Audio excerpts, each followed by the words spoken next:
radio for the masses. Headline edition, July 8, 1947. The Army Air Forces has announced that a flying disc has been found and is now in the possession of the Army. If the game is rigged, change the game. Game changer. I occasionally think how quickly our differences worldwide would vanish if we were facing an alien threat from outside this world. This is Fade to Black with your host, Jimmy Church, on the Game Changer Radio Network and KGRA, the Global Radio Alliance. I need your help to get to the year 1985. You're listening to Fade to Black with Jimmy Church on the Game Changer Network.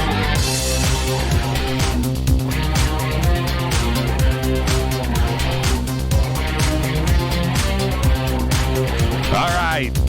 Yay. How you doing? How you doing? Fade to Black. Bespoke radio for the masses. Yeah, man. How you doing?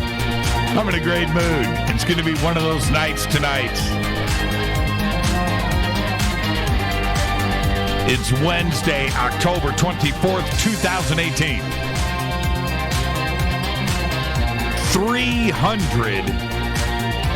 300 days into the new year, just 65 days left. Unbelievable. How did we get here? As always, tonight we are live from a bunker somewhere in the middle of beautiful downtown Burbank, California. And I would like to welcome everybody listening all around the world, all across the United States, hither and thither, to and fro, back and forth, up and down, east and west, north and south, far and near. This is Fade to Black. For KJCR, the Game Changer Network, and KGRA, the Planet, I am your host, Jimmy Church. What is cracking, everybody? How you doing? How you doing? I'm looking at these phone lines. You know, they just filled up. I don't even know if I'm taking calls tonight. So if you can hear me right now, don't even bother. Stop. I'm not going to go and hang up on everybody. Just stop. Oh, man, that was just a nutty flood. Okay. All right. I just mentioned tonight Nick Redfern is here. We're going to talk about his new book on abductions called Top Secret Alien Abduction Files. There it is, holding it up. What the government doesn't want you to know. I'm holding it up for the camera. Look at that. It's a great book, too. I was talking to Nick before the show. He writes a lot of books, you know, and it's his gig. He's a great author, but this one is a great one, and I recommend it to everybody. The links are over at jimmychurchradio.com. And, of course, you can go to Amazon, too, as well, and everything is right there. Top Secret Alien Abduction Files, What the Government Doesn't Want You to Know. What's great about the book, we'll be talking to Nick about this tonight. There are quite a few, and you would think that I know about every abduction case ever in the history of everything. And obviously, after reading this book, I was wrong. So there's that part, and there's some really great insight in the book that I didn't. I'm going to be straight. I didn't expect from Nick. It's really, really, really well done. In that, you know, when I think of Nick, I think of, you know, crypto stuff and Men in Black. Black-eyed children, you know, just things, but this is a bit different. You know, I think of Bigfoot and cryptozoology and stuff like that.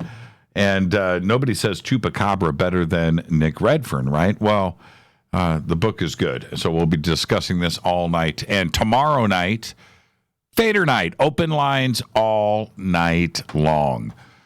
Okay, so there you go. It's been a busy week here. Lots of stuff going down, and I know that the phone lines are going to be crazy tomorrow night. So there you go. And Where did we go from? It was such a crazy news day. I'm going to get to all of that in just a second. And there's a bunch of stuff that you may not know about that I'm going to discuss here in just a minute. And we will pick up everything tomorrow night on Fade to Black, too, as well. For Fader Night, of course, there is On Stellar, and that is the social media platform where I hang out, onstellar.com. Of course, Twitter, you can follow me there, at JChurchRadio. Facebook is whatever, but, you know, I still kind of hang out there once in a while. And YouTube. And you can subscribe to our YouTube channel, and the links are over at jimmychurchradio.com. And what we basically do on YouTube, well, we broadcast there live, and we take the bunker cam and take it over to there and bring the bunker cam back from YouTube and all of that. So we do that. And then, of course, we post our archives there for the show. And what YouTube started out with for us, and, well, it's still the same thing today, hasn't changed.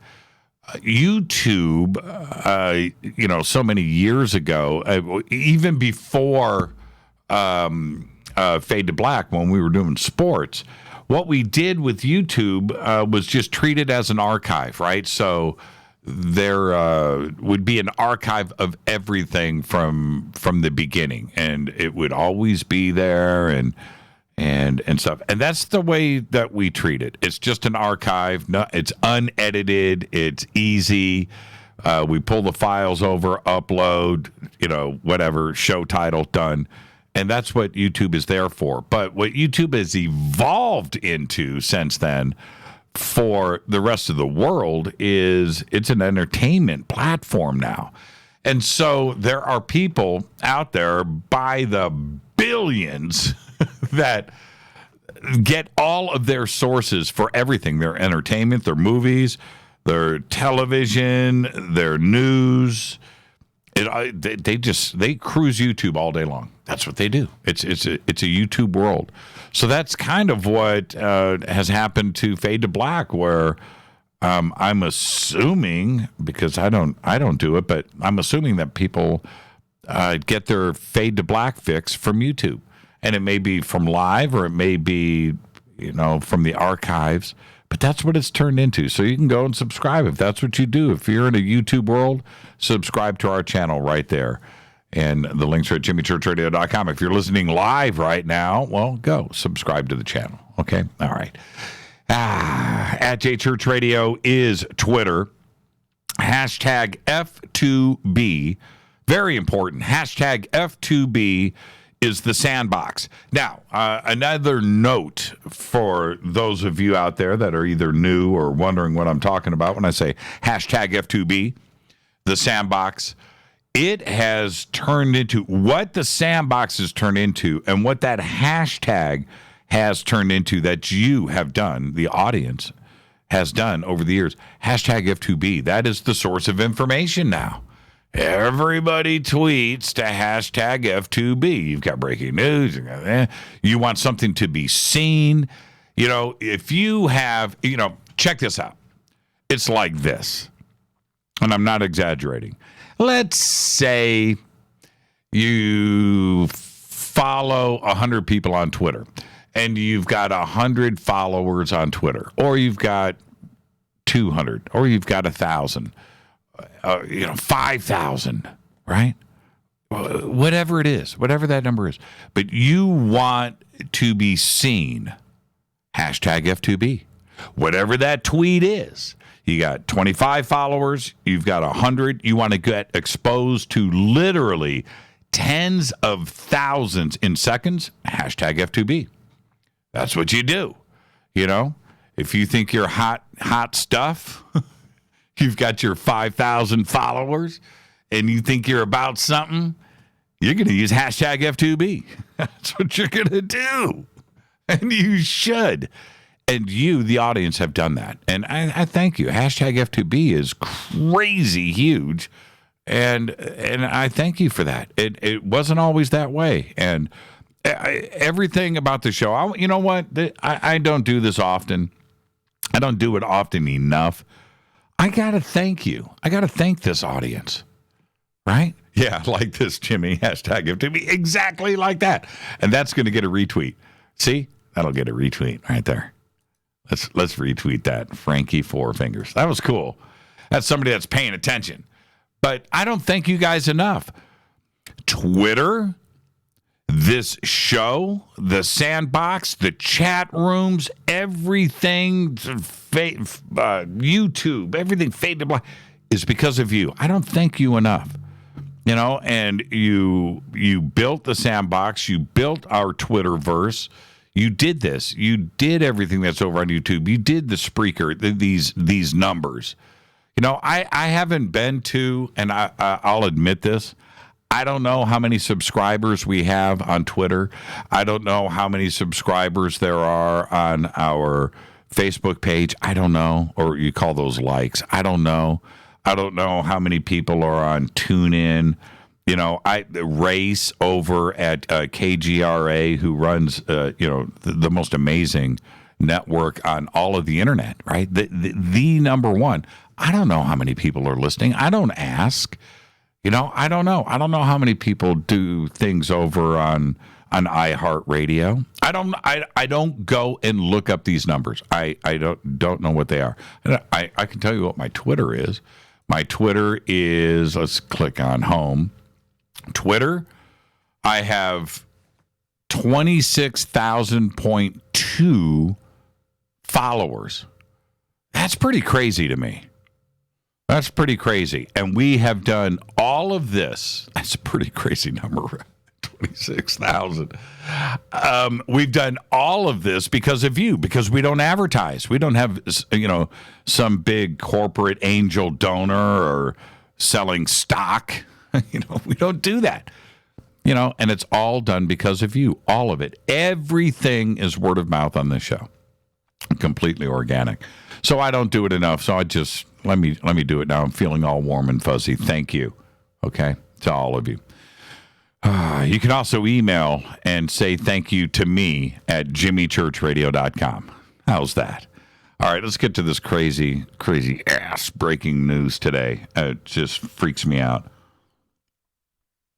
Today, 5 more bombs arrived in the mail to Barack Obama in Washington, D.C., Hillary Clinton in Chappaqua, New York, John Brennan and CNN in New York City, Maxine Waters in Capitol Heights, Maryland, and Eric Holder in Sunrise, Florida, via Wasserman Schultz's office. That bomb was a piece of mail that was returned to the return address, which was Wasserman's. That's a crazy news day. I don't like this. I don't like it at all.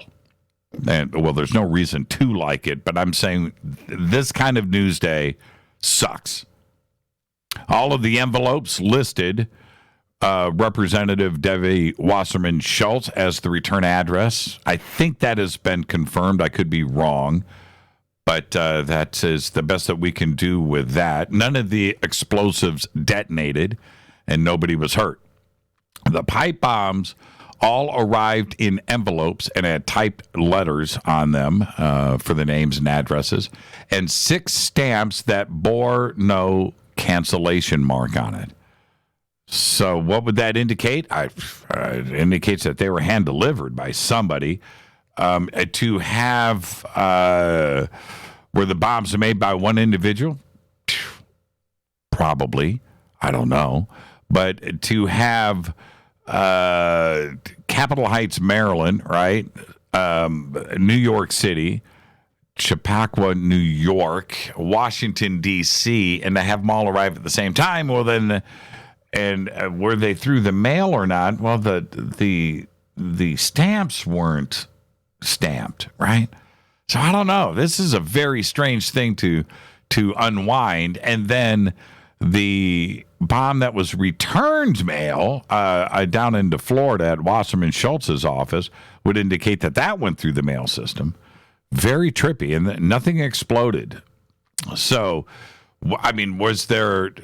There was also reports on this is going into today. We'll find out, more in, tomorrow and days and weeks ahead.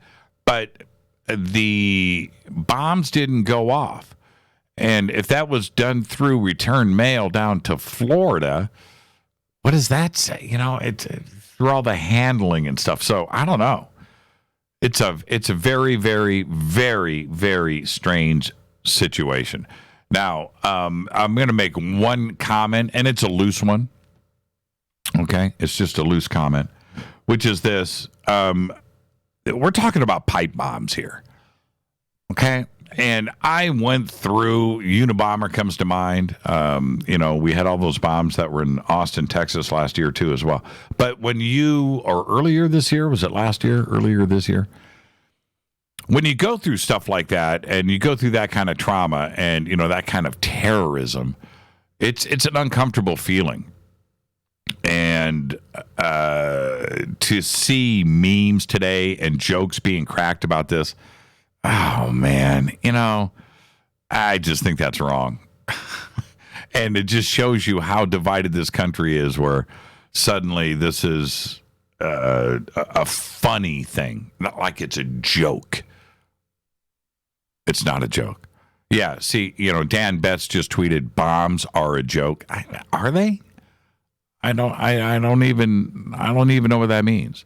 And I don't find it funny. And there you go. Okay, so don't post a meme.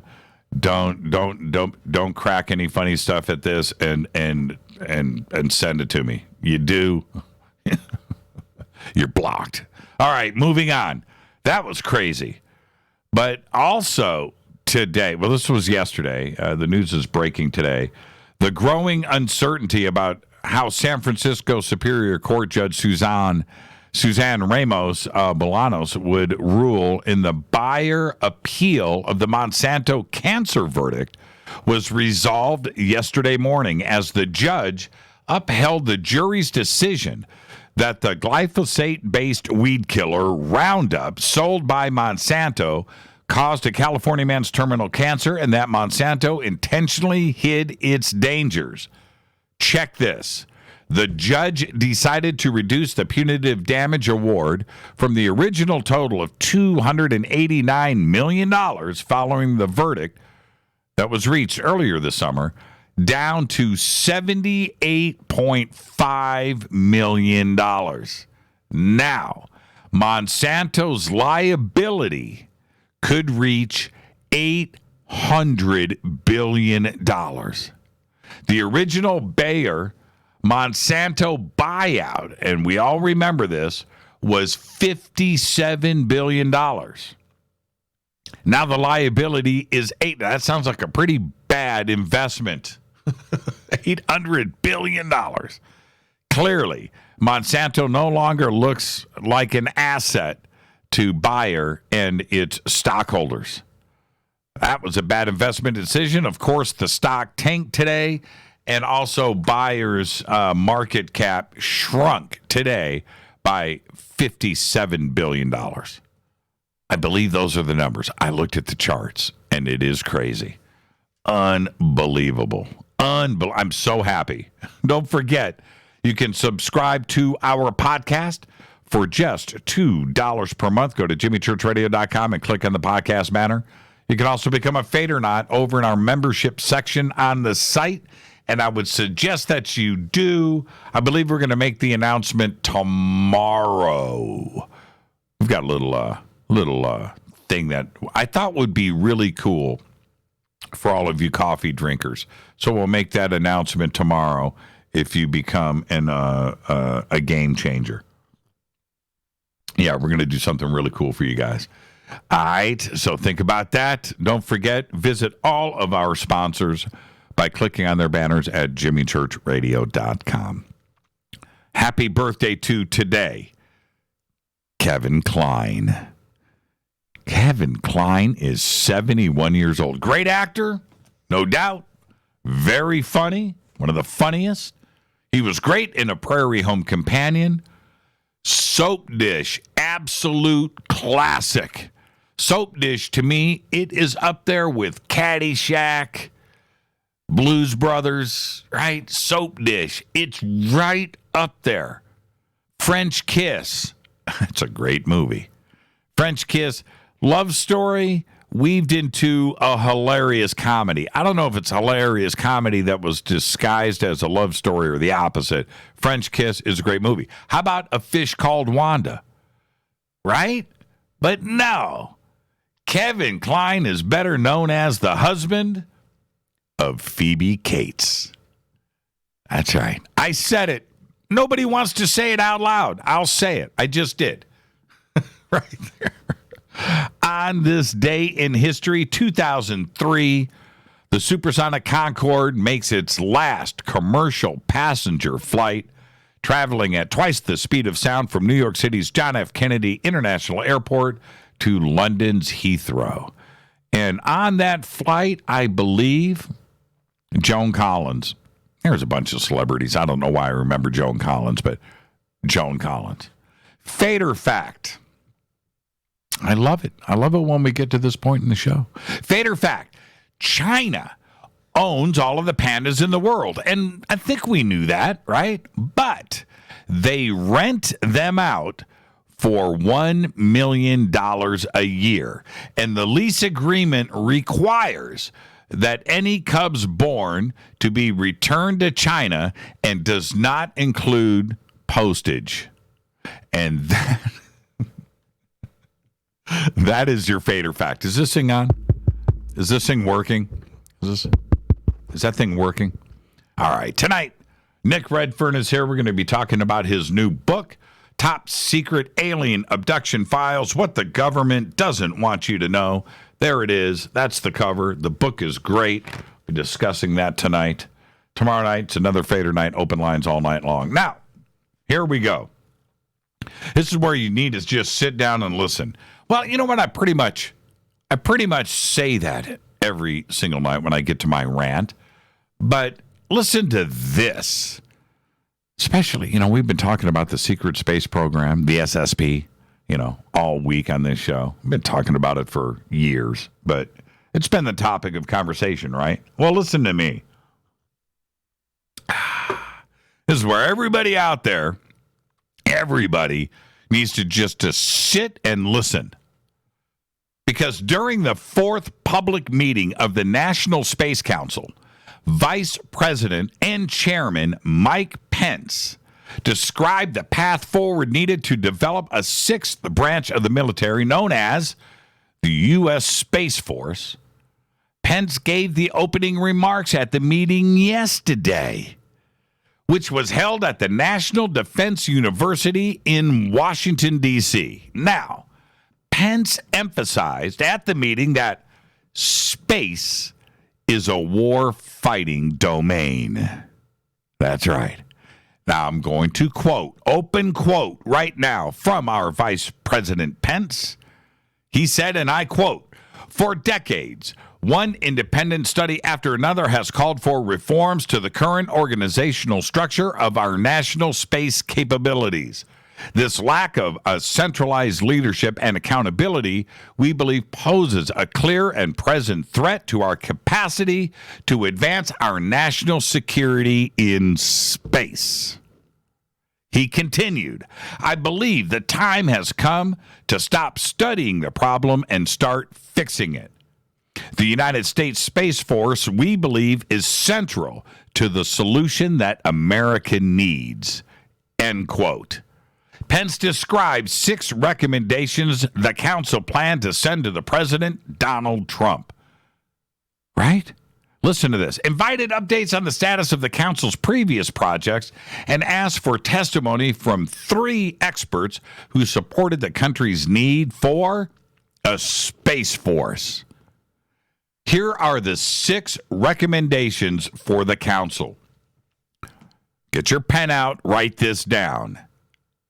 Number 1, create a new unified U.S. Space Command to establish a chain of command for Space Force operations and determine the doctrine, tactics, and procedures for space war fighting in the 21st century. Number 2, have the Secretary of Defense create a joint space development agency to cut through bureaucracy and make space technology quickly available when the Space Force needs it. Number 3, work with the National Security Council to conduct a comprehensive review of the current interagency authorities to make sure war fighters can react flexibly to stop threats in space. Number 4, direct the creation of a legislative proposal for the Space Force. Number 5, address the 2020 budget, which will allow for the Space Force's creation. And number 6, strengthen the relationship between the intelligence community and the Space Force. How do you like that? Now, I broke this down. I mean, I read through this, and I looked and deciphered and read between the lines of each one of these points. It's almost worth repeating, and especially when you look at number 1 or number 2, and then you get to 3, then you get to 4, then you get to 5 and 6, and you're like, holy crap. Number 1, create a new unified U.S. Space Command to establish a chain of command for Space Force operations and determine the doctrine, tactics, and procedures for space war. Yeah. Number 2, have the Secretary of Defense create a joint space development agency to cut through the bureaucracy and make space technology quickly available when the Space Force needs it. You've got to just ask yourself, what, right? Number 3, work with the National Security Council to conduct a comprehensive review of the current interagency authorities to make sure war fighters can react flexibly to stop threats to security in space. This is Vice President Mike Pence laying out the 6 points and recommendations for the president. Now, I got to tell you, and I'm reading, this is what went through my mind today. The president, whoever he may be, it happens to be this time around President Trump, whoever he is, opens up, just sits down, national security briefing. He's in the Oval Office. He opens up the folder and he's looking at these 6 points. He obviously knows what it's about. And there's one side of it. There's one side of it that says, okay, we've got our forces on the ground. We've got GPS systems. We've got military communications. We've got all of the terrain imaging things that are going on up there. We've got all of the NSA satellites. We got to protect those assets, right? Okay, all right. There's that part of it. And then there's the other part. War in space. That is very interesting. And that actually happened yesterday in the United States of America in Washington, D.C. You need to chew on that. Think about that. We'll talk about it tomorrow night on the show because it'll be open lines all night long. Tonight, it's Nick Redfern. And we are talking about his new book, Top Secret Alien Abduction Files, What the Government Doesn't Want You to Know. And that includes the Space Force. I'm your host, Jimmy Church. Follow me on Twitter at JChurchRadio. Our guest tonight, Nick Redfern, on the Game Changer Network and KGRA The Planet. This is Fade to Black, and I'll be right back right after this short break. Stay with us.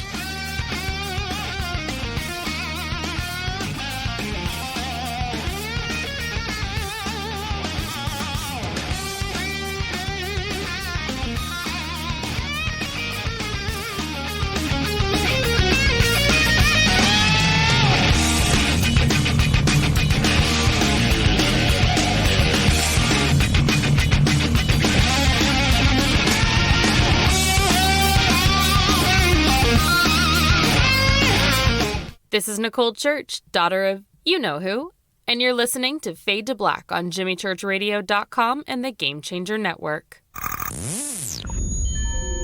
You're listening to Jimmy Church, Fade to Black. Fade to Black will now pause for alien identification. The station that talks the net. KGRA Radio. When you take the beans from Central America with dashes of Indonesian and African mixed in and then roast it to the dark side of Fade to Black, you create the ultimate brew of fringe. Introducing the Fade to Black blend from River Moon Coffee.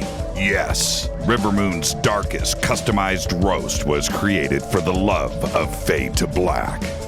The alchemy of masterful roasting and smoking the beans is in every sip of this full-bodied, dark Java. I need my coffee dark, deep, with distinct bittersweet chocolate highlights, just like the bunker. Leaning further into the darkness of the roast is Fade to Black blend from River Moon Coffee. Just click on the banner at jimmychurchradio.com and use the promo code F2BBLEND for 15% off of your order today. Go Beckley Teppy. This is Jimmy Church of Fade to Black, and you can get our podcast for just $2 per month. All you have to do is click on the podcast banner over at jimmychurchradio.com. Times are changing. The circus of politics, healthcare's low standards and high prices, and let's not forget food quality. What to do? Arm yourself with Life Change Tea at getthetea.com. In a world of chemical imbalance and poor air and water quality, it's time you make a move. Log on to getthetea.com and stock up on organic non-GMO supplements. Don't forget the tea. Cleansing your body never felt so good. And we have a brand new tea called Takedown Tea, which helps support healthy glucose. All natural body support so you can be at your best, naturally. All you have to do is log on to getthetea.com. That's getthetea.com. We're not a fad that comes and goes. We are the real deal. Join us and armor up.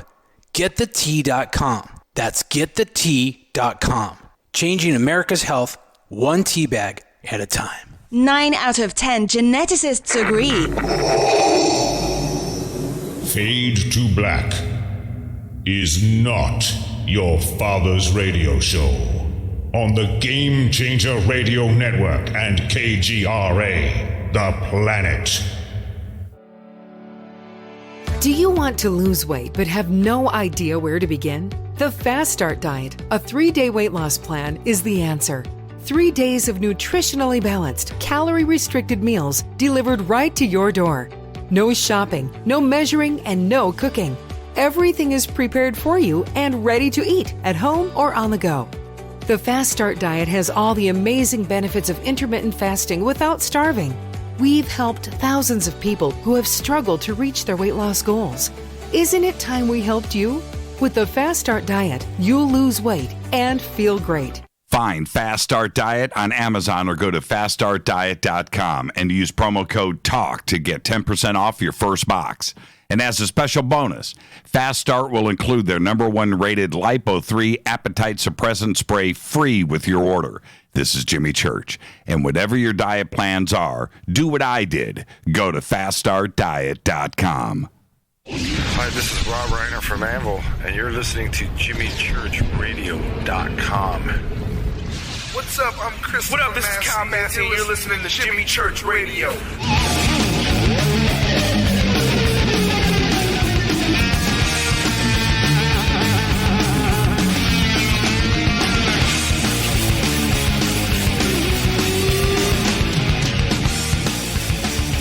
All right, welcome back. Fade to Black. I am your host, Jimmy Church. You can follow me on Twitter at JChurchRadio. Join the conversation. There are going to be literally thousands of tweets tonight in the sandbox. Hashtag F2B. It's been nuts all day. It's heating up now, too, as well. Nick Redfern tonight is our guest. Tomorrow night will be open lines all night long. It is Fader night, so get ready for that. Lots to talk about. But tonight, we're going to be talking about Nick's new book, Top Secret Alien Abduction Files, what the government doesn't want you to know. I'm holding it up for the cameras right there. Nick works full-time as an author. He's a lecturer. He's a journalist. He writes about all that unsolved mystery stuff, including Bigfoot, UFOs, Loch Ness Monster, alien encounters, conspiracies. His books include For Nobody's Eyes Only, Monster Files, The World's Weirdest Places, The Pyramids and the Pentagon, Keep Out, The Real Men in Black, love that book, The NASA Conspiracies, Contactees, and Memoirs of a Monster Hunter. He writes for UFO Magazine and Mysterious Universe. He has appeared on numerous television shows, including Fox News, the History Channel's Ancient Aliens, Monster Quest, UFO Hunters, right? VH1's Legend Hunters, National Geographic Channel's The Truth about UFOs and Paranatural, and BBC's Out of This World, MSNBC's Countdown, and Sci-Fi Channel's Proof Positive. And tonight we're going to talk about this new book, Alien Abduction Files. I'd like to welcome back to Fade to Black, the one and only Nick Redfern. Nick, how are you, man?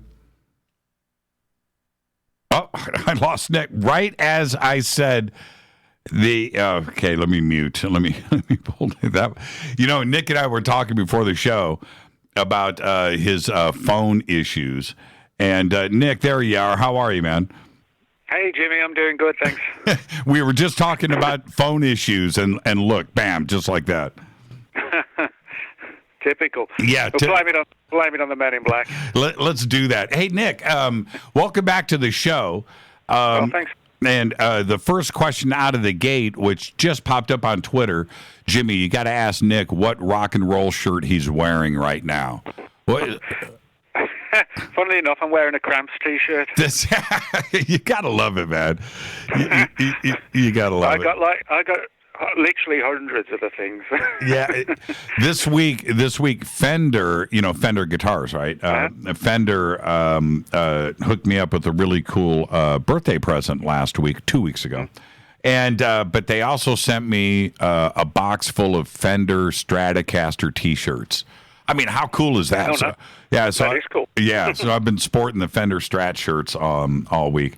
Now, Nick, this is what I want to do first before we get to the book, which is I want to remind you. You may remember this. You do so many conferences, and I can respect that. But many years ago, you were on a panel with me, which you've done a few, but there was but there was one panel where you said something very interesting that I've never forgotten, Nick, and it was this. We were talking about how ET craft get to Earth, right? And you said, and we had so many people on the panel. I think you were sitting next to Stanton Friedman, and everybody had their own opinions. You went completely off the charts with your comment, which was, man, I think they're just already here. I think that there could be just a base on the moon or another planet, and they're not traveling across the galaxy. They're doing a drive-by, that they're here. And I never forgot that. Now, this is why I'm asking you to remember that statement. Because the Space Force has been created now, and they're going to throw this in the budget for 2020. And Mike Pence made this crazy statement yesterday about their 6 points of creation of the Space Force in preparation for space war. And I'm quoting him, right? It's a pretty crazy thing. But then it forced me to remember your statement that you made on that panel so many years ago. It kind of feels a little strange to me. What do you think about this Space Force and your theory that, ET is right here in our solar system? Do you think there's something going on? Well, I mean, I think primarily the so-called Space Force is probably sort of a modern-day version of what President Reagan had envisaged, the Star Wars program, which didn't really get off either. Now, I think, the technology is more advanced today, but in saying that, I mean, it's going to take a huge amount of budget, to sort of plan and put into place something like this, because if you think about it now, America doesn't even have a manned space program. I mean, we had one 30, 20 years ago. We'd imagine back then it would have been double, triple the size. But now, if we want to get into space, we have to hitch a ride on the Russians' rockets, to get to the International Space Station. We literally don't have a manned space program. So, for this sort of space war type organization, well, it's almost like going back to the beginning again. So, I'm not sure exactly how it's going to take off. And I'm guessing, that the primary goal is going to be to, find a way to zap, opposing missiles out of the sky. I don't personally think it's driven by extraterrestrials. I think it's probably the fear that, somebody's going to launch an attack from the Earth's orbit rather than, from a silo or whatever, that kind of thing.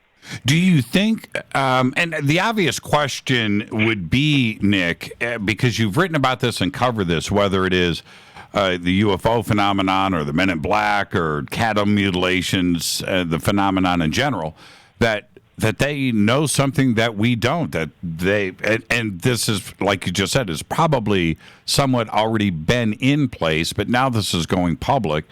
Is there a need for concern here on our part? Well, I think the primary concern would be, somebody like the Russians. I think that's probably who they're thinking about. I mean, if you look at the situation in the world today, with nuclear weapons and whatever, it's a very unstable world right now. And you even have people, making crazy statements to the effect that, you can win a nuclear war, which is crazy. No one can win a nuclear war. Right. Everybody loses, it's impossible to win it. And so, I think it's the concern of how things are just sort of, just getting, it's like the ball's almost rolling, you know what I mean? It's like we're arguing with the Russians every 5 minutes and the Chinese every 10 minutes. And, it's like, what's it going to take for people to sort of, or leaders around the world to sort of kind of pull back from the brink, But in saying that, that was pretty much what the situation was with Ronald Reagan when he was president. But he also had this, he would come out with these statements as to the effect that, how a potential alien threat would unite us all against, some sort of extraterrestrial enemy. So, who knows? Who knows if there's another agenda going on that the rest of us don't know about. Reagan kind of alluded to that when he was doing his plans to have Star Wars put into place. So who knows if, something else isn't going on that we don't know about, and there is like a second agenda, the first one being, terrestrial forces, and possibly, another one being extraterrestrial. Yeah, you could hide everything, and that it's so obvious, right? You could hide everything into, well, it's the Russians, it's the Chinese, it's our GPS system, it's communications, it's military stuff, and we need to, defend that. Okay, well, all right, I see that. Hide the budget there, but then is there an extraterrestrial threat? Is there something else there? Why call it a space force if it's something else? Why not call it the Satellite Defense Initiative, or whatever? But the Space Force and war in space certainly feels different to me. Well, yeah, I think just the name itself has kind of got a lot of people thinking, what is this Space Force? It does kind of sound like, like the Marines going to space or something. You know what I mean? Like that kind of thing. And, I would be inclined to just say it was something to do, with the Russians or the Chinese or whatever. As I said, were it not for Reagan, when he was president, he wanted to create this sort of space-based armada, if you like. But he was also talking about extraterrestrials, in the same time frame, and how, we needed to keep a lookout for them. So what would intrigue me would be if, as the Space Force, gets more publicity, to keep a lookout to see if, anybody in the political arena then starts bringing up the UFO issue, kind of the way that Reagan brought the two together. It'll be interesting to see if anybody does that with the space war, that they, in a theoretical way, they bring the UFO angle into that as well. Then that would be, I think, that'd be kind of really eye-opening. Yeah, I have night vision goggles. I don't know if you do, but I have night vision goggles, and looking up and seeing strange things is a very fun thing to do. Now, just take that to the next level, right? You're looking through your night vision, and you're watching some kind of crazy space battle going on up there, right? War games, testing of weapons. That is a whole nother that takes things right into a Buck Rogers type of world, if this is what they are going to put together. And you have to test that equipment. And now we have the ability with telescopes and night vision, not only goggles, but you have all of the Celestron binoculars and the ability to look into the stars at night. Yeah, and it would be like I said, you would have to have war games. I want to get right over to the book, Nick, because when I think of you, cryptozoology and black-eyed children and Bigfoot and Mothman. This I get the new one, and it's Alien Abduction Files, and I'm thought, here we go. All right, Nick, this is pretty cool. Well, the book turned out to be really, really good, and I was impressed with it. But I have to ask you, why write it? What inspired you to go here?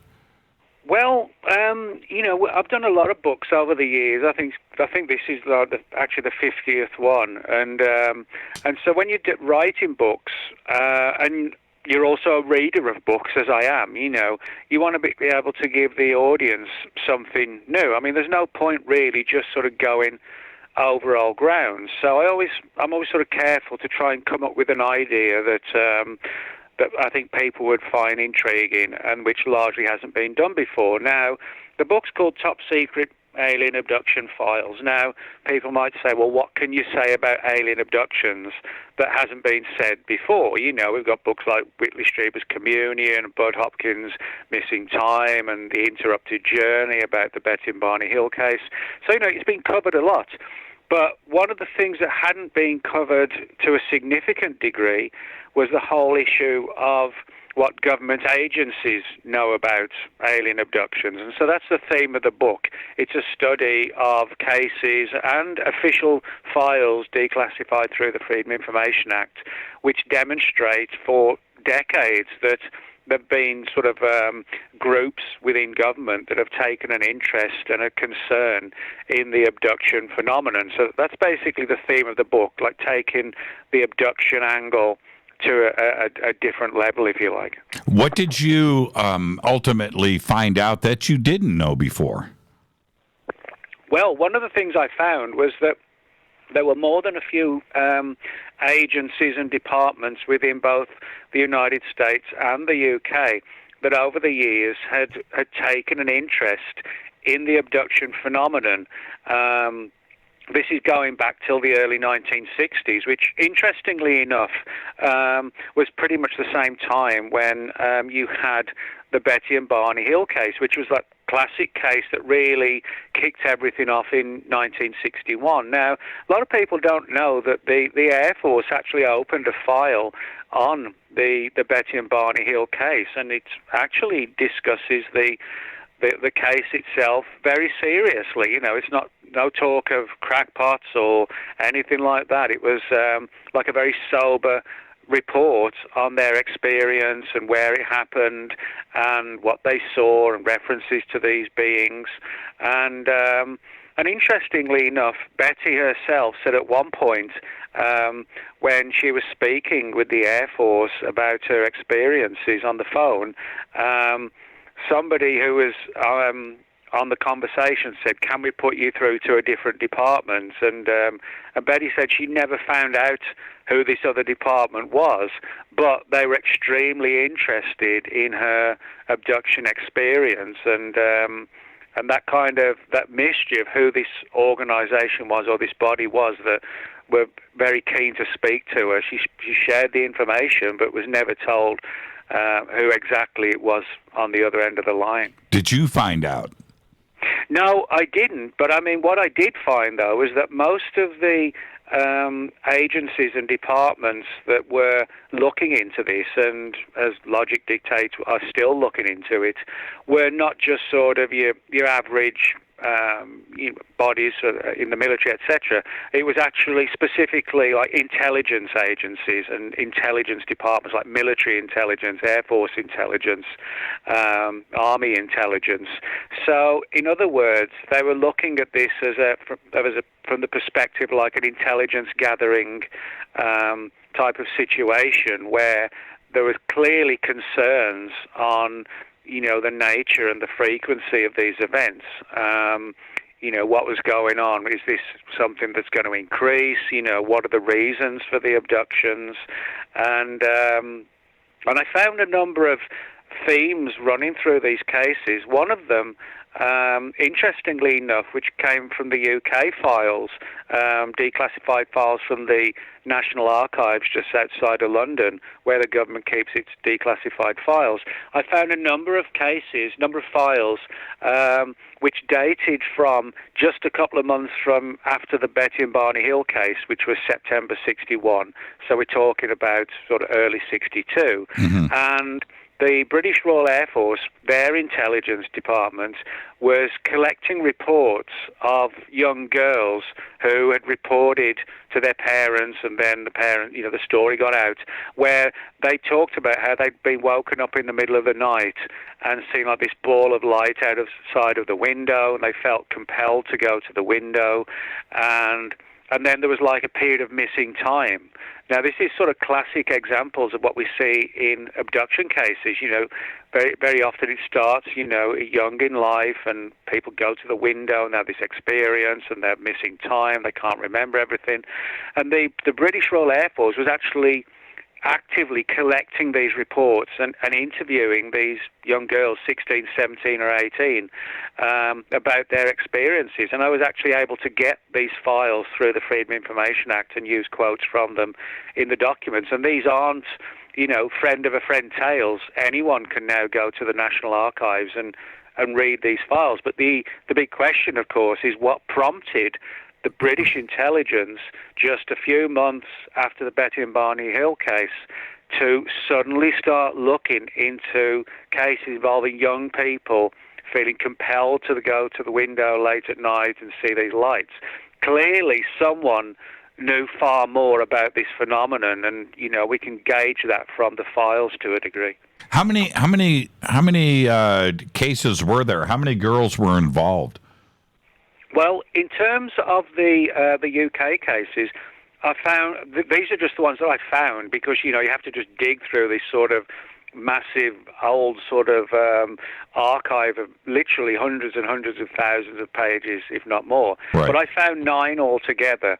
Now, one of the most interesting one dated from the mid-1960s, and a young woman named Diane Fuchs, and she was driving home from her home back home from work in central England, and she saw this strange light in the sky, and she said it beamed like these rays of light down to the car. It affected the headlights of the car, and these are what are known as vehicle interference cases in ufology, where these craft seem to have the ability to affect the cars.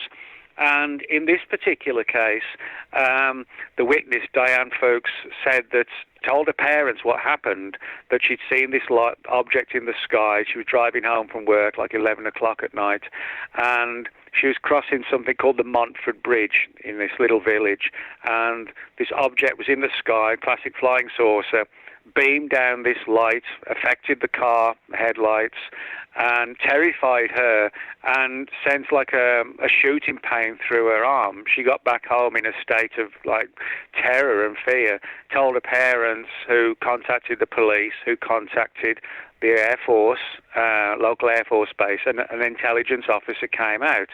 And from there, the Air Force took a great interest in her story and asked a lot of weird questions, such as, did she have any weird dreams after the encounter?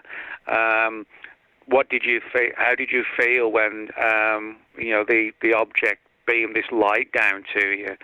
And it turns out that they'd also spoken to another person in the same village, a Mr. Griffin, and the Air Force had spoken to him. He lived just literally half a mile from where she lived. And it turned out that this Mr. Griffin had previously spoken to the Air Force before Diane Foulkes, and it turned out that he had reported being taken on board a UFO and had vague memories of being laid out on this table and strapped down and these strange creatures surrounding him. So and this was from the mid-'60s, and if you hadn't gone looking for these files, we wouldn't even really know, that the British military was asking all these kind of questions about abductions that we didn't start doing until like the 70s and 80s for the most part, Yeah, that is fascinating. And we need to take a break right here. When we come back, we can kind of set this up for when we return, Nick. Is that when did it, in a historical perspective, when did it like change from contactee to abductee? And are they one and the same? But the name and the abduction phenomenon, I found out from reading the book, but when you reach back, before 1960, that I think is a big surprise for everybody, and that's why I really enjoyed reading the book, because I ended up learning something that, quite frankly, we have Betty and Barney Hill, we have Betty Andreessen, and we have some of these other famous cases, and of course Whitley, which is also in the book. Yeah. But going back, it wasn't isolated here to the United States, but Britain has some of the most amazing and compelling cases, I think, of all of the abduction phenomenon. So let's take a break right here, and I do want to get into the history of this, because I think it's something that this audience needs to learn. We need to figure this out. Nick, stay right there. This is Fade to Black. I'm your host, Jimmy Church. Hey, Nick, what's your Twitter? Nick Redfern UFO. Nick Redfern UFO. Of course, I knew that. Yep. We'll get it right up there in Twitter. And I'll be right back with our guest, Nick Redfern. Stay with us.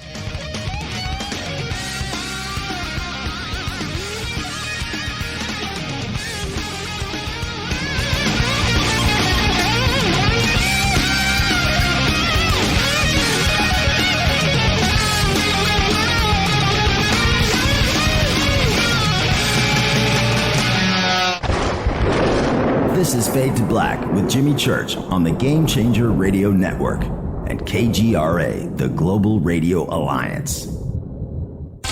This is KGRA Digital Broadcasting Station, Salt Lake City, Utah, Van Buren, Arkansas. Folks, this is very important information. What's to be said about CBD? AncientLifeOil.com. Our CBD is made from hemp and has 0.003 THC, which means this wonderful product won't get you high, no matter what amount you take. What does CBD do for the body?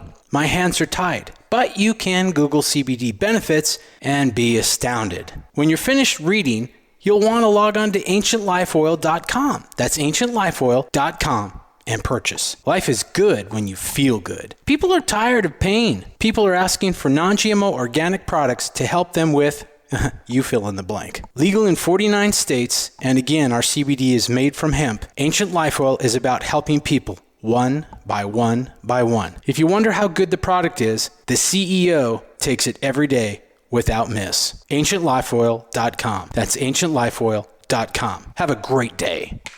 Hello, I'm Katie Lee, and you're listening to my main man, Jimmy Church, on JimmyChurchRadio.com. Hi, this is Ray Hobbs here, repping the planet, and you're listening to my good friend, Jimmy Church, Fade to Black, on the Game Changer Network and the KGRA Digital Broadcast Station. This is Toby Kebbell. You're listening to JimmyChurchRadio.com. Don't hurt me, Jimmy. I'm only little. Hey, I'm Adrian Grenier. And this is Ari Gold. We're the Honey Brothers. We are of the Honey Brothers. Hey, I'm Adrian Grenier. And I'm Ari Gold. We're the Honey Brothers. And you're listening to Jimmy Church. The Revolution. Reclaim your active lifestyle with Angioprim. Angioprim is the original liquid oral chelation supplement. Chelation helps remove toxins, heavy metals, and cholesterol in your veins and arteries that can cause blockages. Scientific research proves the active ingredient in Angioprim has superior oral chelation action that helps promote cardiovascular health. Find out more. Go to angioprim.com. Talk to a trained consultant by calling Angioprim toll-free 877-882-7221. This is Jimmy Church of Fade to Black, and you can become an official Fadernaut by just going to our membership section at jimmychurchradio.com.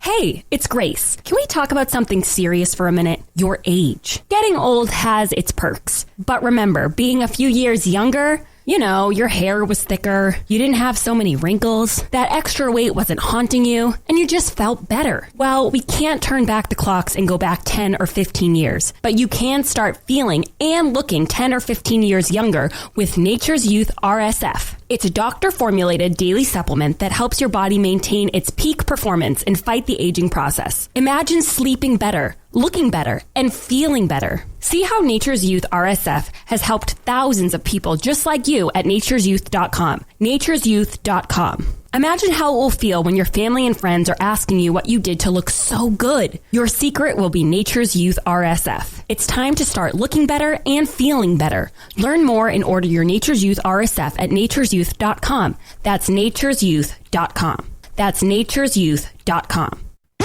Hello, this is Serena Wright Taylor from Conscious Life Expo, and you're listening to Fade to Black with Jimmy Church, who holds the Lucky Pony record for the best astrological chart since 1963.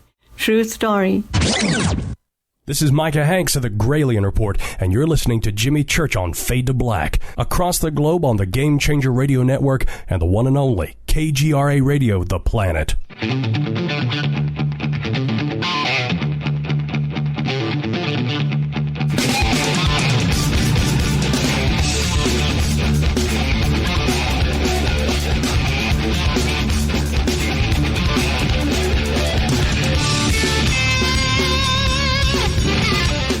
Welcome back, Fade to Black. I'm your host, Jimmy Church. Our guest tonight, Nick Redfern. I got Nick's Twitter up there. In Twitter, everybody go follow Nick. We're talking about his new book, Top Secret Alien Abduction Files. I'm holding it up to the camera. It's a great book. What the government doesn't want you to know. And Nick, let's do a little Alien Abduction 101, if we could. Let's kind of set the tone here. When we look back to the contactee phenomenon of the 50s, George Van Tassel, Adamski, they all went to Venus, right? Is that an abduction? Allegedly. Yeah, allegedly, if you know what I mean. But is that different from an abductee?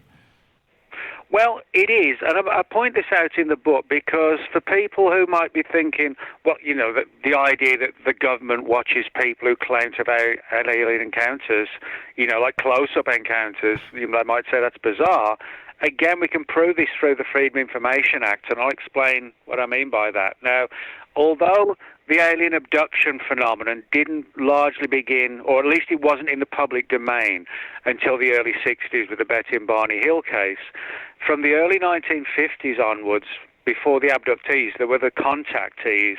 Now, these were people who claimed face-to-face contact with aliens who looked very much like us, except they were sometimes described as being significantly taller and with long hair, long blonde hair. Now, whereas in the abduction cases, you know, people are taken away, abducted against their will, in the contactee cases, people felt sort of compelled to go out into desert locations where they would meet these sort of human-looking aliens who would essentially sort of relate how they would prefer that we, the human race, live our ways, and they would talk to people about how we should lay down our nuclear weapons and be friends with each other, otherwise we're going to destroy the planet. And a lot of these people, it was almost as if they were mind controlled, and they felt compelled to sort of write books and hold conferences and lectures. In other words, it was as if the aliens were sort of doing or we were doing their work for them by proxy almost, if you like, and you had these people who became almost like gurus, and they would, attract hundreds and hundreds, if not thousands and thousands of people to their lectures and seminars. Now, when word got out, that there were a lot of these people talking about alien encounters and how the aliens wanted to disarm our atomic weapons and so on in the early 50s, the FBI actually opened significantly long files on many of the early contactees. For example, George Van Tassel, who created the Integratron out at Giant Rock in California, George Van Tassel's FBI file is just over 300 pages in length. George Adamski's is about 140. Truman Bethlehem, who was one of the lesser-known contactees in the 50s, his file's about 50 pages. George Hunt Williamson's is about 70, and I could go on and on and on. The FBI opened files on somewhere in the region of about 15 of the early contactees in the 1950s, and most of the files have now been declassified into the public domain. But they talk about how the FBI sat in the audience and made notes and reported back to J. Edgar Hoover as to, the beliefs that the contactees had about the aliens and why they were here and why we should lay down our atomic weapons and so on. So, in other words, the reason why I talk about this in the first chapter in the book, because it acts as sort of like a precedent for what came in the 60s. Already in the 50s, the government was watching people who claimed face-to-face alien contact. So it made even more sense that when people reported being kidnapped and their minds wiped, their memories wiped, you can then see why it made a great deal of sense that they would continue the surveillance, when it went from the contactee arena to the abduction arena. What was the period of change? When did the first? I like the way you say kidnapping. Right, that was actually pretty good. Well, I mean, it's difficult to say for sure, but what we can say with certainty is that the visibility of the abduction phenomenon certainly began with the Betty and Barney Hill case in September 1961.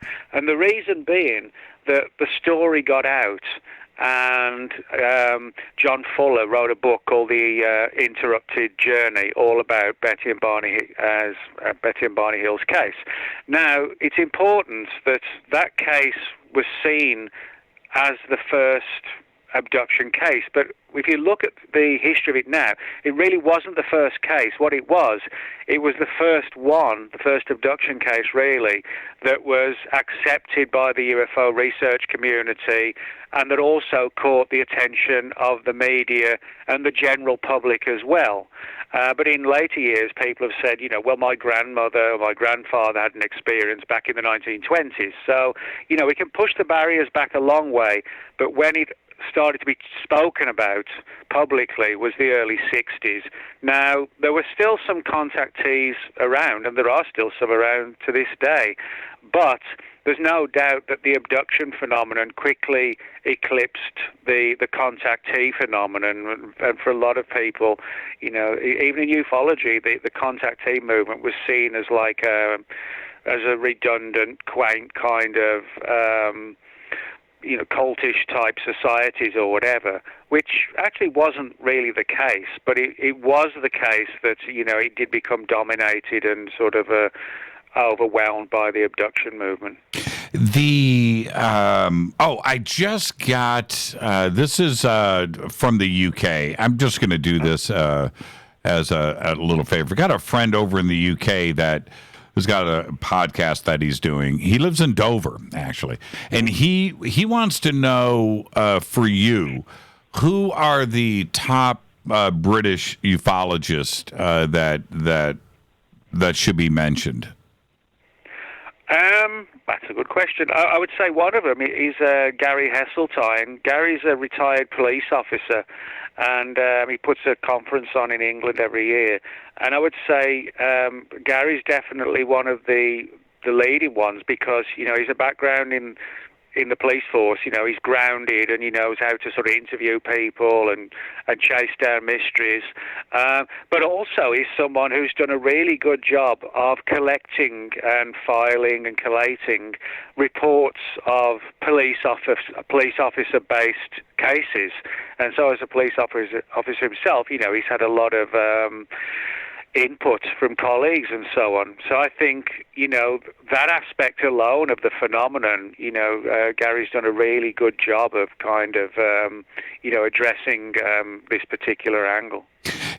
His name is Jimmy, and his son, Micah, they do this podcast, and his son is like 8 years old. Just spot on his game, Nick. Spot on his game. You should. Yeah, that's wild when you're 8 doing that. Yeah. He's called into the show a few times. I got to tell you, he's a sharp. He's got a big future in this community. So that's good. Yeah, keep your eyes peeled for that. Now, I want to go back actually to Adamski for a moment. To have a 300-page, not Adamski, I'm sorry, Van Tassel. Van Tassel. Yeah, to have a 300-page dossier by the FBI, they're not going to do that because you're an interesting dude. They're going to do that because you've got something that they need, and why 300 pages on Van Tassel, who I think, and I'm going to say something else. I'm glad that you not only bring up Van Tassel in the book. And George Van Tassel, in a large sense, is not of note in the UFO community. You've got to go and dig or be seriously interested in the subject to go and get into George Van Tassel. I think he's one of the most fascinating aspects of all of ufology. Why would the FBI have such an interest in him? Well, yeah, I mean, it's important to know. You made a good point there, Jimmy, when you said most people in ufology today don't know about George Van Tassel. That's very true. Back in the 50s, there were so many people in the contactee movement, and they were, really big names, but time went by, people forgot them, they got elbowed, out of the picture by the abduction movement and things like Roswell and Area 51, and it became sort of like a part of forgotten ufology. But back in the 50s, the contactee issue was the dominating one. Files on Van Tassel show that on 3 occasions they visited him at his home and also sat in the audience at a number of his lectures and conferences and made notes, etc. And the approach was not, poking fun at him or anything like this or suggesting he was a liar. They were asking questions about, tell us what happened in your encounter, where did it happen, what time of the night or day, what did the creatures or the aliens look like, what did their craft look like. And they were particularly interested, as the files show, in his beliefs about religion. For example, he believed that the legend or the story of Noah's Ark, he believed that Noah's Ark was one of many arks, which were actually space arks. And he believed, or he was told, but supposedly by his alien friends, that the story of the Great Flood occurred, but he was told that the ark that was a distorted story based upon numerous space arks taking animals and people who could survive the flood and then could be deposited back on the planet when sort of the turmoil was all over. He also said that the Star of Bethlehem was a UFO, and Ezekiel's wheel was also a flying saucer. And all of this was sort of very soberly written in the FBI's files. And, they took a deep interest, even to the extent as far as late as the 1960s, sitting in the audiences at his lectures and carefully noting just about every claim and theory that he was sharing with his audiences. So in other words, when you read the files, it's not like they're talking about the contactees as crazy people who need to be watched, for everybody's safety. It was just straightforward questions. Tell us what you saw, how you felt, what did the craft look like, and so on. And of course, Van Tassel is noted for his Integratron, which is out at Landers in the California desert. The Integratron being this two-story circular building, which, according to Van Tassel, had he finished it, would provide like an extensive lifespan, or even, as he felt one day, immortality. But the secret died with him, unfortunately. But he was a fascinating character, and he was sort of a major player in 1950s ufology. I mean, just to give you an example of how popular Van Tassel was, and how he kind of eclipsed even today's ufology. He would put on an outdoor conference or festival, if you like, every summer throughout the 50s. And at its height, that festival attracted around about 12,000 people a year. That's right. You go to conferences now, you'll get like 300 or 400 people in the audience, which is quite respectable, but 12,000 just blows out the window, anything from today, really. Yeah, you go and you look at those old black and white films of his festival out there, 15, like you just said, 12,000, 15,000. Yep. Think about that for a second. Just put that in perspective. Absolutely incredible. And there was one other thing that Van Tassel, he did this sensational sit-down interview that you can find online for television. And in that interview, he discloses, and this is fascinating to me, that he built a time machine in downtown Santa Monica, California, right? And he talks about it. He gives the location. And he says that his friends, his ET friends, gave him a formula. I don't have it in front of me right now, but gave him a formula to record time up to 7 years in the past, and he built this machine to do it in a building in downtown Santa Monica.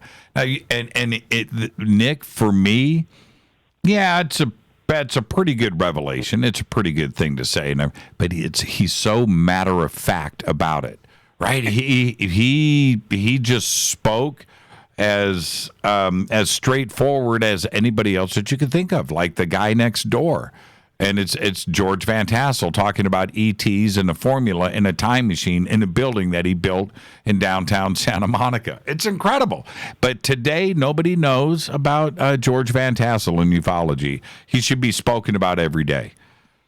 Well, it's interesting you should say that, because one of the reasons why Van Tassel was watched was, despite the fact that a lot of his claims were extremely controversial, he actually, for a long time, worked out at Hughes Aircraft, and he was actually close friends with Howard Hughes. They literally were close friends. They would have dinner together with his wife and with Van Tassel's wife. And, of course, Howard Hughes, Hughes Aircraft was a company that was heavily, tied to the military and doing, work for the military. But also, Howard Hughes had ties to the CIA as well. So, in other words, it was the threads and the connections that Van Tassel had, like Howard Hughes, that also placed him under surveillance, because this was someone who was, plugged into the world of U.S. military aviation and all sorts of facilities. Howard Hughes would fly out at night to Van Tassel's airstrip and have pie, his wife's famous pie. And then fly. That's true. That's absolutely true. Yeah. Absolutely true. Mrs. Van Tassel made these sort of great fruit pies, which Howard Hughes kind of got addicted to, and so whenever he could fly out, because Van Tassel actually built like an airstrip for planes to come in and land near to the Integratron, and she would cook pie for them all, and they would sit around talking about UFOs. Yeah. Yeah, man. Don't you wish you had a time machine? I mean, how just when I would listen to Van Tassel tell these stories, we're sitting around Giant Rock. Howard wings in, and I turn to my wife, is the pie fresh? Yes, it's fresh. I mean, you just got to love it. It's kind of like, in Twin Peaks, when they're always talking about the pie, the cherry pie and everything. And the coffee. Right, yes. Oh, man, spicy apple pies, according to one of our Twitters right there, IPD. Now, okay, this is, as you start to research this, when did things take this sinister turn? Because look, with Betty and Barney Hill and his regression, and you listen to the trauma of the tapes of that. Okay, yeah, it was pretty traumatic, but things definitely started to take a sinister turn. When did that start to happen? Well, certainly the contact team movement was at its height from sort of about 52 to about 58. It started to sort of trail off a little bit, but never went away completely. But certainly the late 50s, it started to fade away, and people predominantly focused on just UFO sightings and reports, in objects in the sky. Now, the Betty and Barney Hill case, for people who don't know, September 61, they're returning from a vacation in Canada, and on the journey back, I should say, they had a period of missing time. And they knew something weird had happened. They even knew something weird was going on at the time. They were seeing this thing in the sky, and they were getting more and more traumatized and worried that it seemed to be following them. And they got back home and found that there was a period of missing time.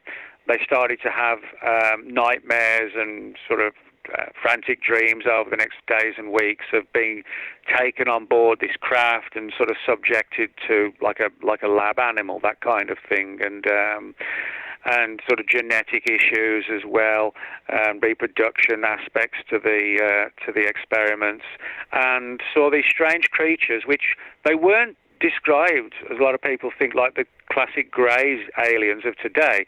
They were shorter than normal, and they had these penetrating eyes, but they were sort of more humanoid, and they suffered quite greatly with nightmares and things like this, and Barney even developed stomach ulcers, and they were eventually persuaded to go and see someone to try, like a psychiatrist, to see if they could be helped.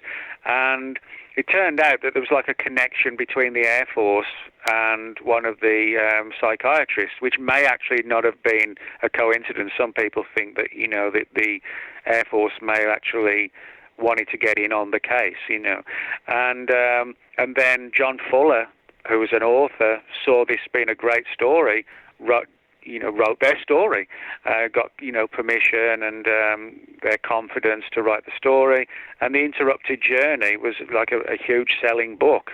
So it was really early to mid 60s that things began to go from being benevolent space brothers talking to us out in the desert to these creepy little characters kidnapping people and doing all sorts of experiments on them, and really from the mid-60s onwards, the abduction angle was sort of the dominating factor when it came to UFO cases involving entities. Now, and we're going to discuss this more as the evening goes on, but there's another twist to the abduction phenomenon that you discuss at length in the book, which is the MyLab situation, and also you discuss who are the abductors. So we have two things that seem to be going on here, and I have asked a lot of abductees, is there a possibility that this could be terrestrial, right? Could this be us that are staging these abductions to make them seem like it's ET, which is, to me, Nick, is just as sinister as if it's ET. So let's discuss that for a second, and we'll get a little bit deeper after the break. But how many of these could be us, our own Air Force? Well, Well, I don't know. I would say it's the Air Force, but there are cases on record where people claim to have been abducted, and as if they're under some sort of mind control, hypnotism, that kind of thing. Their mind is not normal. They feel sort of spaced out, almost if they've been drugged, and they've been taken on board a UFO. Now, there are a few cases, and granted they are a few, they're not sort of anywhere near the number of what I guess you would call regular alien abductions, if there is such a thing as a regular alien abduction. But in these sort of smaller number of cases, people have claimed to have sort of come out of this haze, and suddenly the so-called alien greys turn out to be sort of 6-foot-tall, burly military guys in black, like SWAT suits, that kind of thing. And this has given rise to a theory that perhaps in a small number of cases that mind-altering technology has been used, not necessarily directly for issues relating to the UFO phenomenon, but basically trying to determine, hey, if we can make people believe if they're seeing aliens, we can make them believe they're seeing anything. That was kind of the approach. In other words, it was allegedly the stories are born out of the MK Ultra program of the CIA in the 50s, which was the predominant mind control project of the CIA in the 50s. And one of the theories is that the CIA knew there were genuine abductions, but they realized that they could also use the alien abduction phenomenon as sort of a cover to test their own technologies on unwitting victims, and to use the UFO phenomenon as a way of gauging how successful this mind control technology and substances and cocktails might be. So, this is where it gets really confusing, in the sense that we have what I believe are genuine abduction experiences, and then you have people in the intelligence community using mind-altering technologies to try and determine if they can fabricate UFO events, really to see how successful and powerful, these mind-altering technologies can really be. So that makes it, extremely complicated to try and figure out which abductions are ours and which are somebody else's. And it's interesting that scenario was also touched upon in the X-Files on a number of occasions, where you had real abductions and fabricated abductions as well. How sinister is that? Right? We're supposed to have our government here to protect us, but we have what I think are numerous credible reports of our government being involved in this, and in some cases, Nick, working side by side with aliens and ET.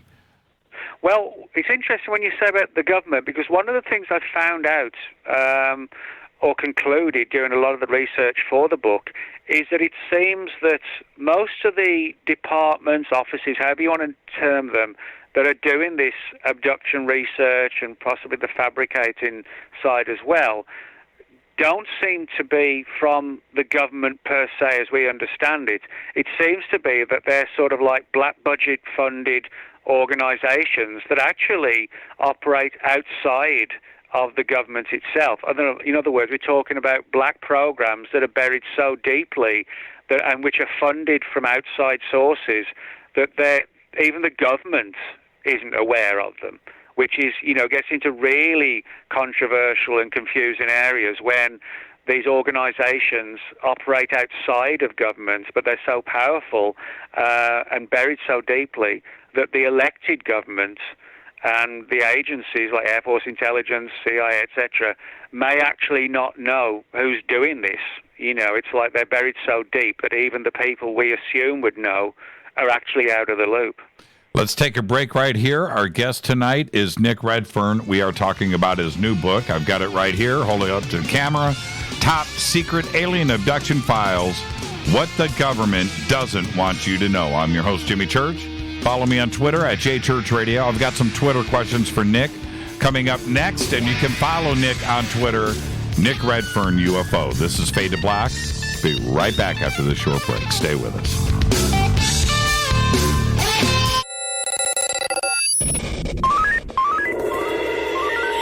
way out here, we listen to Jimmy Church. You're listening to Fade to Black. Always on the edge of the hottest alternative talk. Jimmy Church with Fade to Black. KGRARadio.com.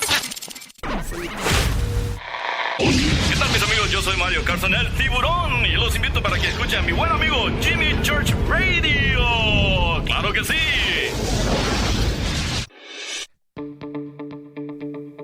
Hurricanes, earthquakes, wildfires. This year we've experienced more than our fair share. This is Jimmy Church of Fade to Black, and last month I decided to make sure my family does not have to worry about food should we get caught in a real emergency situation. Introducing Numana, a healthy, storable product that tastes so good that you'll want to eat it every day instead of just during those times of duress. All Numana products have a 25-year shelf life, are MSG and GMO-free, no preservatives, and are made in America. With the Numana pack in your home, you'll be able to sleep at night knowing that you've protected your family. Not only have I tasted and tested, I own it. Now you can too. Just click on the Numana banner on JimmyChurchRadio.com and use the promo code Jimmy when you order. In addition to a discount, we'll send you an autographed Fade to Black t-shirt. Seriously, go Beckley Tappy. Do you want to be an official Fadernaut? Of course you do. This is Jimmy Church of Fade to Black. Just go to our membership section at JimmyChurchRadio.com. So, you love talk radio? Then you'll love TalkStreamLive.com. TalkStream Live is always on, 24/7 with the best streaming talk shows. Find your favorite talkers and discover some new ones. It's free, readily available online or on mobile with any smartphone or tablet. Finding your favorite talk shows all in one place has gotten a whole lot easier. Just go to TalkStreamLive.com. Be sure to download the free apps from Google Play or the iTunes App Store. You listen to us, and we listen to you. And so does the CIA. KGRARadio.com. If you have hard water, the lime scale not only leaves white spots, it clogs pipes and breaks down appliances, costing you hundreds of dollars in energy and wear. Eliminate lime scale and other water issues like brown staining and bad odors with HydroCare water products, available from Wave Home Solutions. Wave's affordable water systems don't use salts or chemicals. You'll love the way your water tastes, smells, and looks. Satisfaction guaranteed. For more information, go to bestwater123.com. That's bestwater123.com. Are you intrigued by paranormal talk radio? You'll love the new paranormal radio app from TalkStream Live.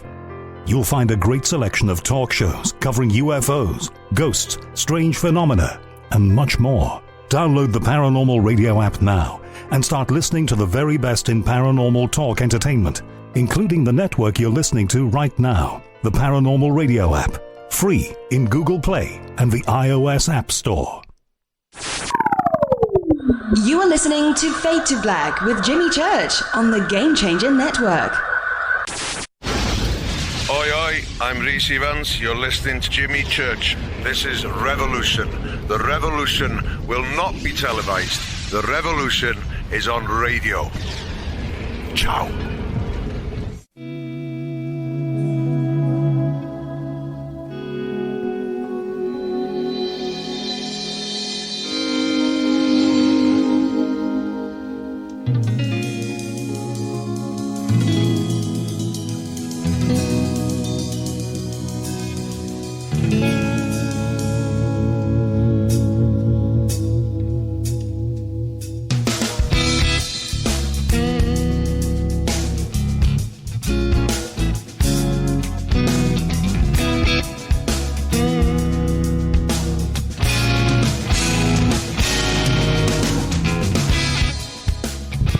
Welcome back. I'm your host, Jimmy Church. Fade to Black. Our guest tonight, Nick Redfern. And yes, we're talking about his new book, Top Secret Alien Abduction Files, What the Government Doesn't Want You to Know. And it is an excellent book. I recommend it, and we're going to be talking about it for the rest of the night. And Nick, I don't know why, and it's weird. When I think about you, I think about Blister in the Sun. I don't know why that song does. I don't know why. Well, I do have to put a bunch of sunscreen on in the sun. Yeah, I don't know why. It's a weird thing. Okay, I just admitted it. I've gone public. Darren from the UK, who's a fan of yours, wants to ask you this. He says he's from Cannock, UK. Do you know where that is? Yeah, it's about 5 miles from where I grew up. Oh, okay. He says he had a black triangle encounter lasting 15 minutes driving through Wales in 1988 to 1990. Later discovered a UFO group in Rugeley town. Where's Rugeley? That's just a couple of miles from Cannock, yeah. Okay, well, this is your hometown. And he said that, so he went to this UFO group, and Irene Bott was there, and he reported his encounter to her. He wants to know where she is today. Where's Irene Bott? Do you know? I actually don't, but I knew Irene well. She used to run the Staffordshire UFO group for about 5 years, and then she retired from it and handed it over to a colleague of hers, Graham Allen. She just felt she'd gone as far as she wanted to go. You know, she felt she'd, got a lot of answers to the subject, a lot of good cases, and made a great deal of advances. But, she also had a job, etc. And so she retired or resigned from the group, and then Graham took over. But I don't think the group is in existence anymore. I think it closed down about 10 years ago, maybe something like that. It's not the easiest thing, really, to sort of run a monthly group, put conferences on and lectures. And as a lot of people who I know, when they put groups together, it isn't the easiest thing to do every month. The group unfortunately closed down, and I'm not really sure, what they're doing now, other than it's closed. But I don't think she's involved in the UFO subject anymore, though. It isn't the internet great to have this kind of connection, just like this immediately? Cannock, UK. It's where you grew up. It's a small world, man, isn't it? It's just getting smaller. Getting smaller. Where I had one other question. I'll get back to Twitter here in a second, everybody. I promise you that. Going back to the picking up where we left off, there's one encounter, one abduction in the book. Well, there's a bunch that I've never heard of, but it was the one with Jenny Randall, the Moore encounter. I want to stay over in the UK for a second. That is an unbelievable case. I'd never heard of it. Tell us about it. Oh, yeah. Well, the one you're talking about goes back to 1987 and a large area of moorland in the north of England.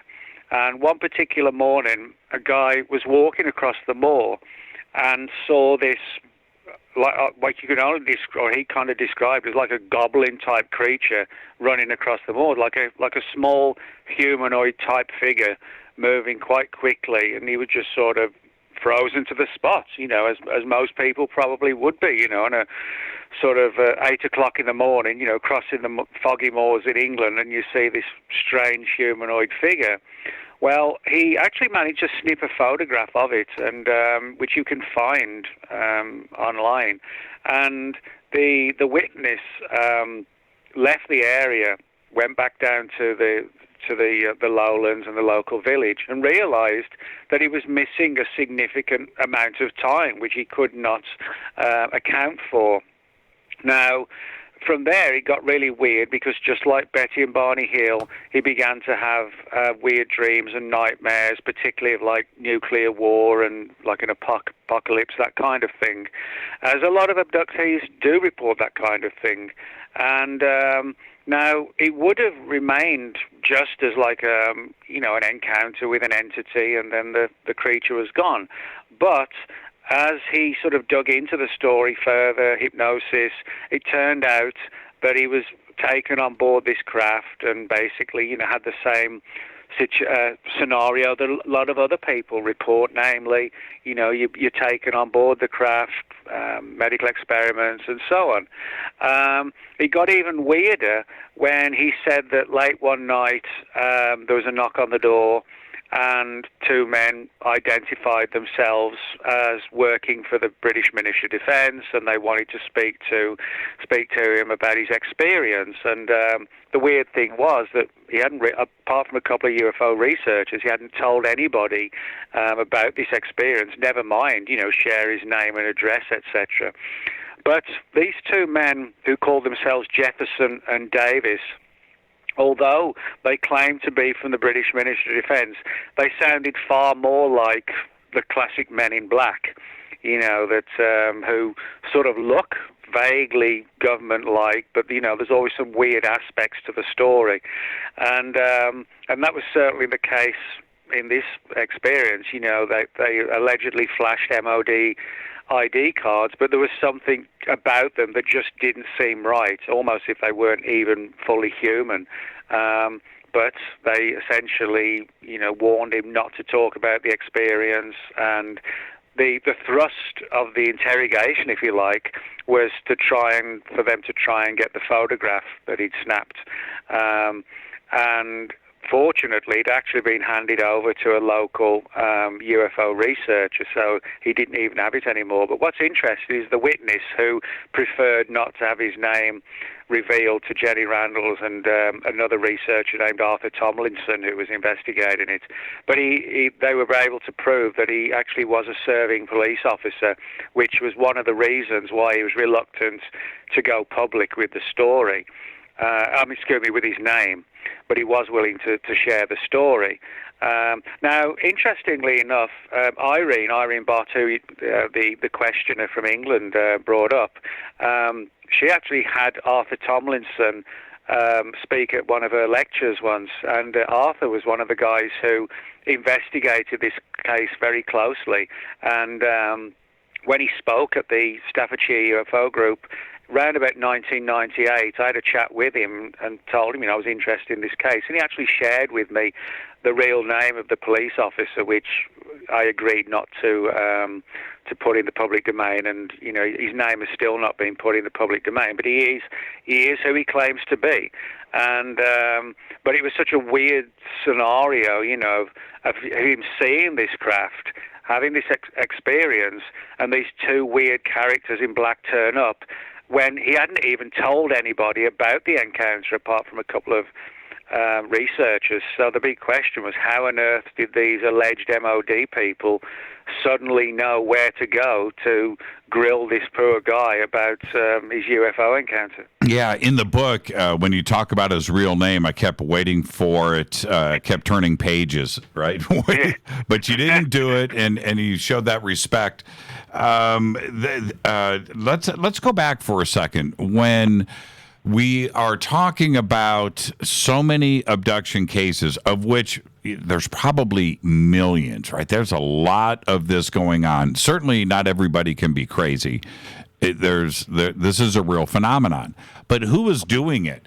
As you've compiled these cases and have looked at it, is it consistently one race of aliens and ETs? Or is it across the board? Who is doing these abductions? Well, predominantly, in nearly all the abduction cases, people report seeing the sort of the classic little greys, the big heads, the black eyes, sort of vaguely insect-like.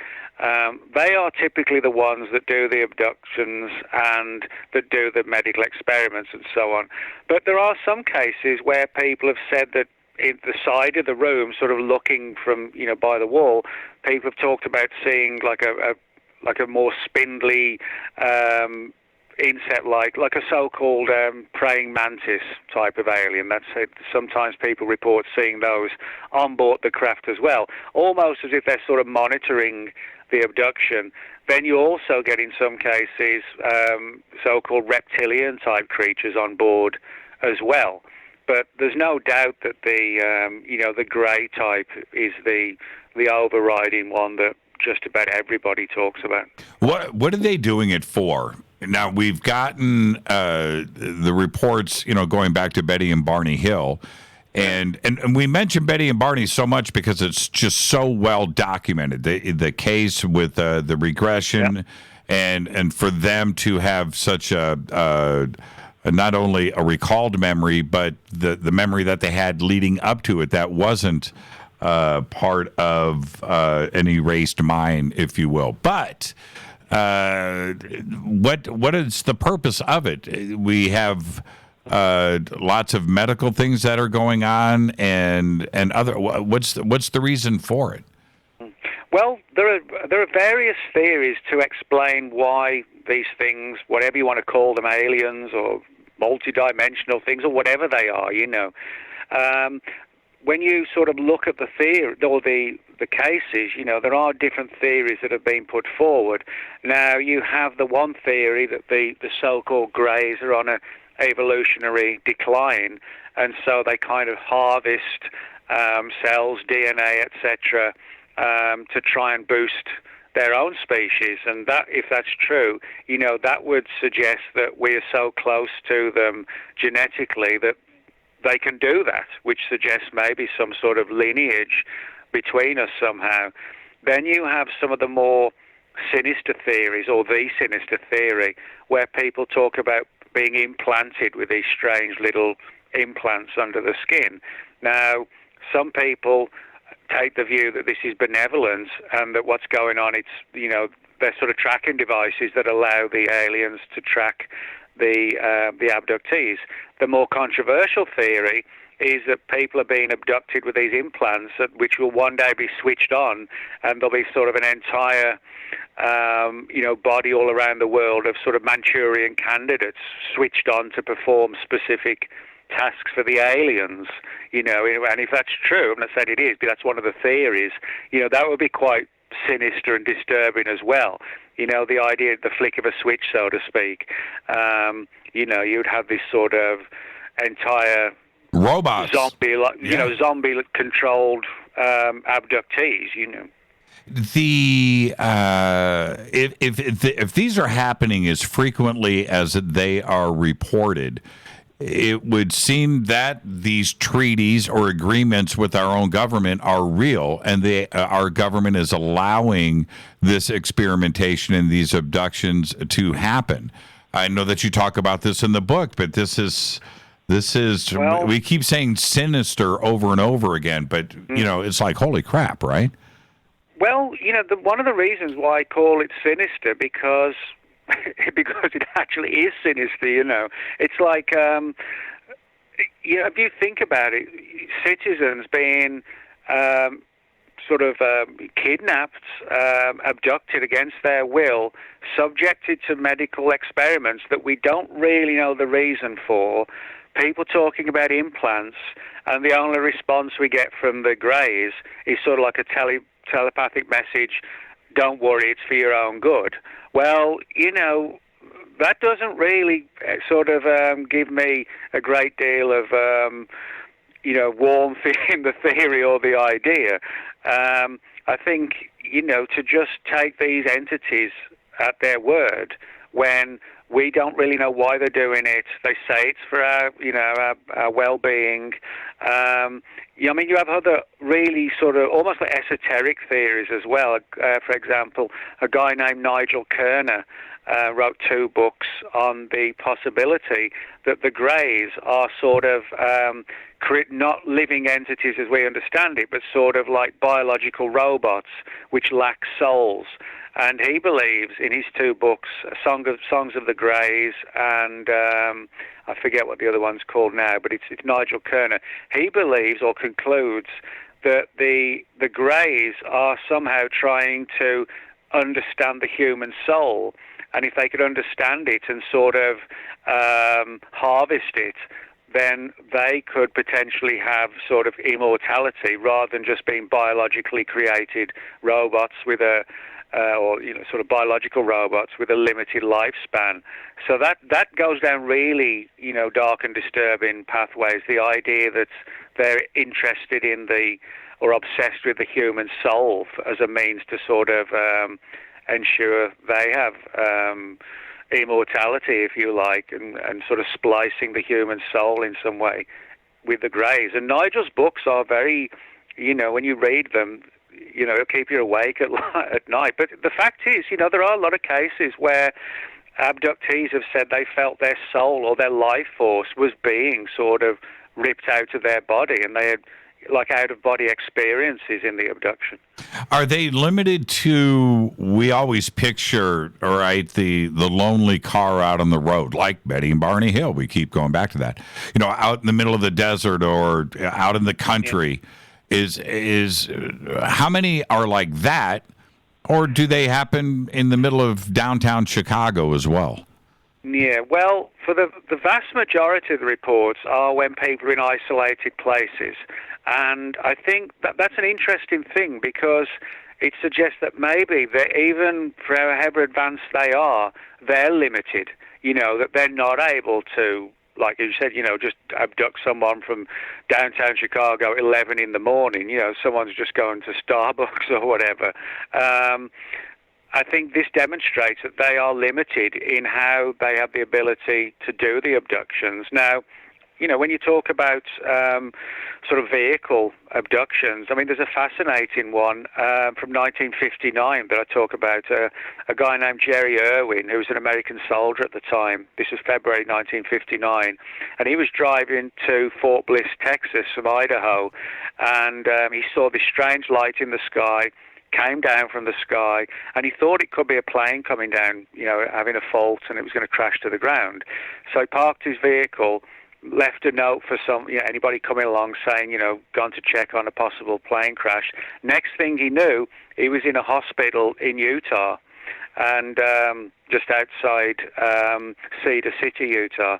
And the files on Jerry's case are now in the public domain. They've been released through the Freedom of Information Act, and they talk about how in March 59, just a week or so after, he was seen by a Captain Valentine, who was a military psychiatrist who spent a lot of time with Jerry trying to get to the bottom of this weird case where, he brought his car to the side of the road, and the next thing he knew, he was somewhere else, and then he was taken to the hospital.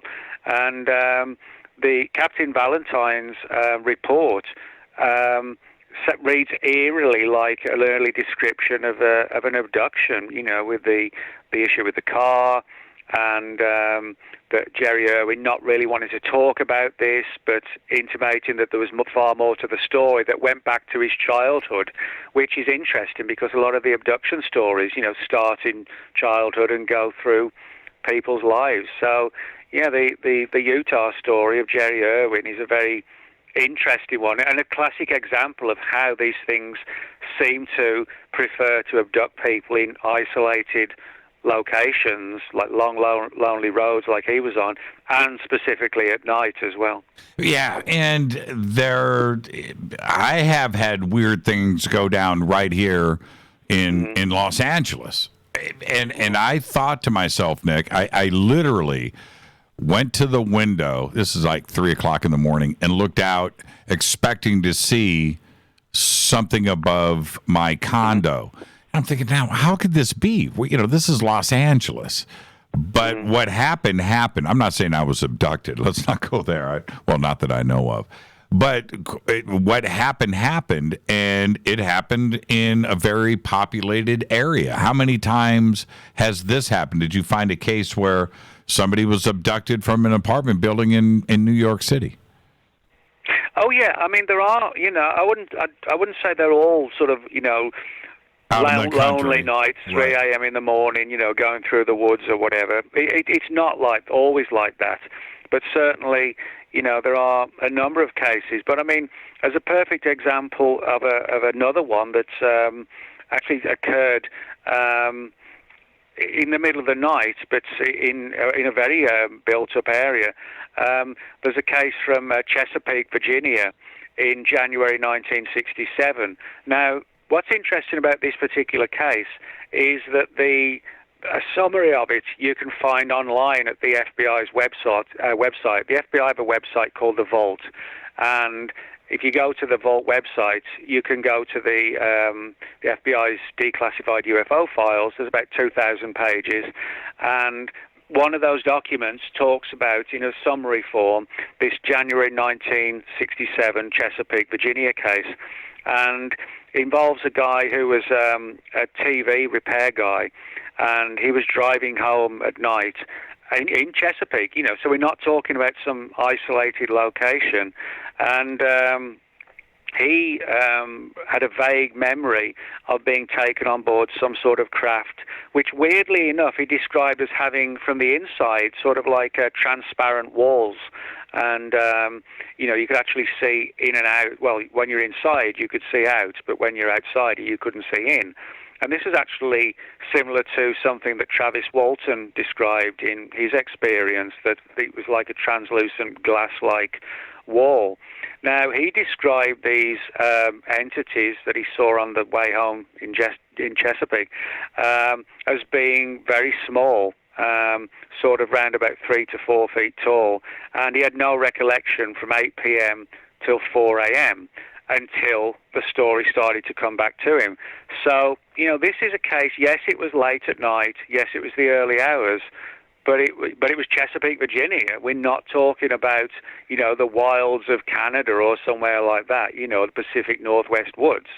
But what's interesting about this case is that I wrote about this case a couple of years ago in an article for Mysterious Universe, and as often happens, you get feedback from the readers.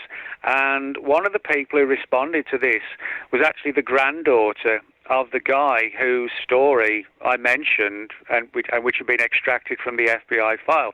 And she was amazed that that there was actually like this summary file held by the FBI and on the website.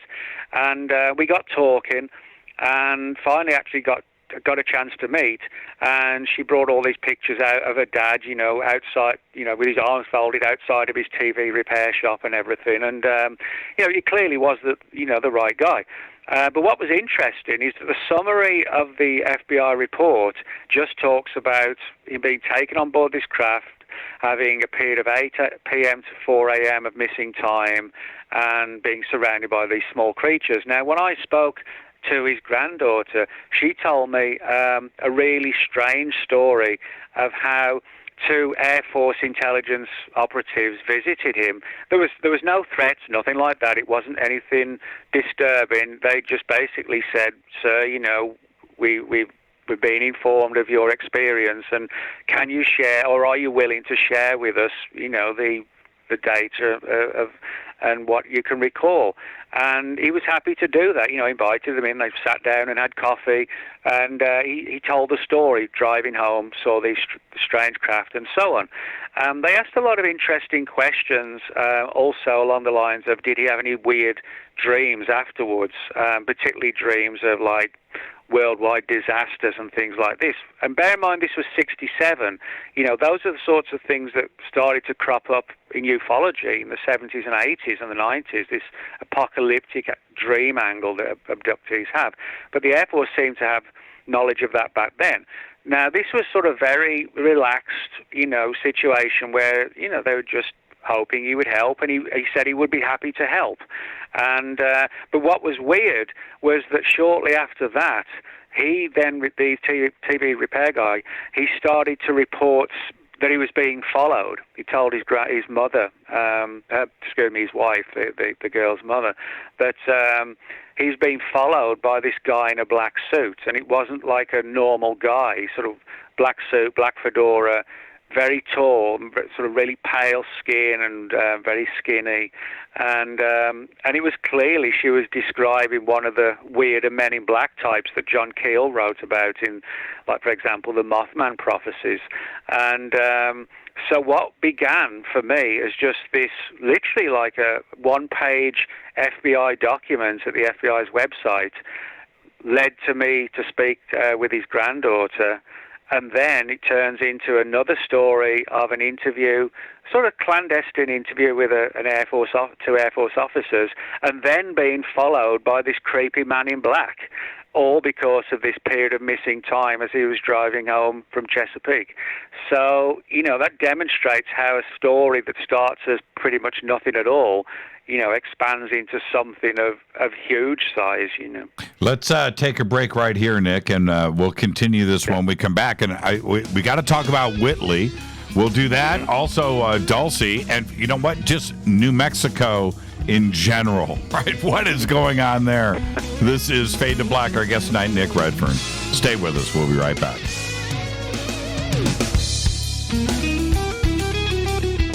Hi, everybody. This is Rob Halford, the Metal Guard on JimmyChurchRadio.com. This is KGRA Digital Broadcasting Station. Salt Lake City, Utah. Van Buren, Arkansas. Poor water quality is a major health issue, and it's only getting worse. Municipalities can't keep up, standards have dropped, and pollutants are increasing. Where does it all end? It ends by keeping the pollutants outside of your home with HydroCare's advanced systems available at Wave Home Solutions. No less than the best purification materials and processes have been developed by HydroCare to provide you with healthy, clean water for drinking, cooking, and showering. HydroCare far surpasses the competition in removing chlorine, odors, iron, lead, chemicals, limescale, and much more. Don't settle for less when it comes to your water. We'll take care of the toughest water problems for you, whether it's from a city or well source. Satisfaction guaranteed. For more information, call 888-997-WAVE. That's 888-997-WAVE. Or go to bestwater123.com. That's bestwater123.com. Wave Home Solutions for a healthy, comfortable home. Your contact for current news and trending topics.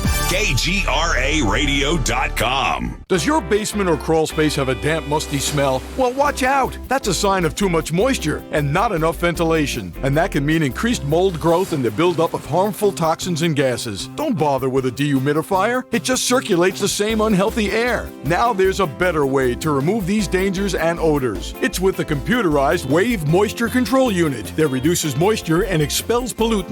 We replaced our old dehumidifier with the Wave unit, and in only 3 weeks, our basement is dry and the musty smell is gone. Wave units require no maintenance, no buckets of water or filters, and costs only pennies a day to run. Breathe better, live healthier with an affordable, no-maintenance Wave unit. Call 888-717-WAVE, 888-717-WAVE, or visit dryhealthyhome.com. Dryhealthyhome.com. Ride the Wave Home Solutions for a healthy, comfortable home. This is Jimmy Church of Fade to Black, and I only drink Fade to Black blend coffee from Rivermoon. Just click on the Rivermoon Coffee banner at jimmychurchradio.com. Promo code F2B Blend. So are you tired of being tired? Well, then it's time to get the tea. Hey, it's Lisa here to tell you about this all-natural, all-organic tea I've been drinking that has had great results for over 20 years. It's called Life Change Tea, and it's specially formulated to help detoxify and cleanse your kidneys, liver, colon, and blood all at once. The colon is one of the most ignored organs in the human body. The faster that waste is eliminated from the body, the less time that waste sits in our intestines, spreading toxins to our bloodstream. This tea helps cleanse chemicals caused by outside intruders from our entire digestive system. And get this, weight loss can be a side effect. And with continued use of the tea, you can experience clearer, healthier, younger looking skin, increased energy, and a happier outlook on life. So if you're tired of being tired, get the Life Change Tea at getthetea.com. That's getthetea.com. And like me, you'll be glad you did. Did you know that when you're on the road with limited data or Wi-Fi available, you can still listen to every minute of Fade to Black by just calling 605-562-4482. No smartphone, app, or internet needed. It saves your data plan and no extra cost if you have unlimited minutes. Just call 605-562-4482. You can listen to me, Jimmy Church, on any phone, anytime, anywhere. Go Beckley Teppy.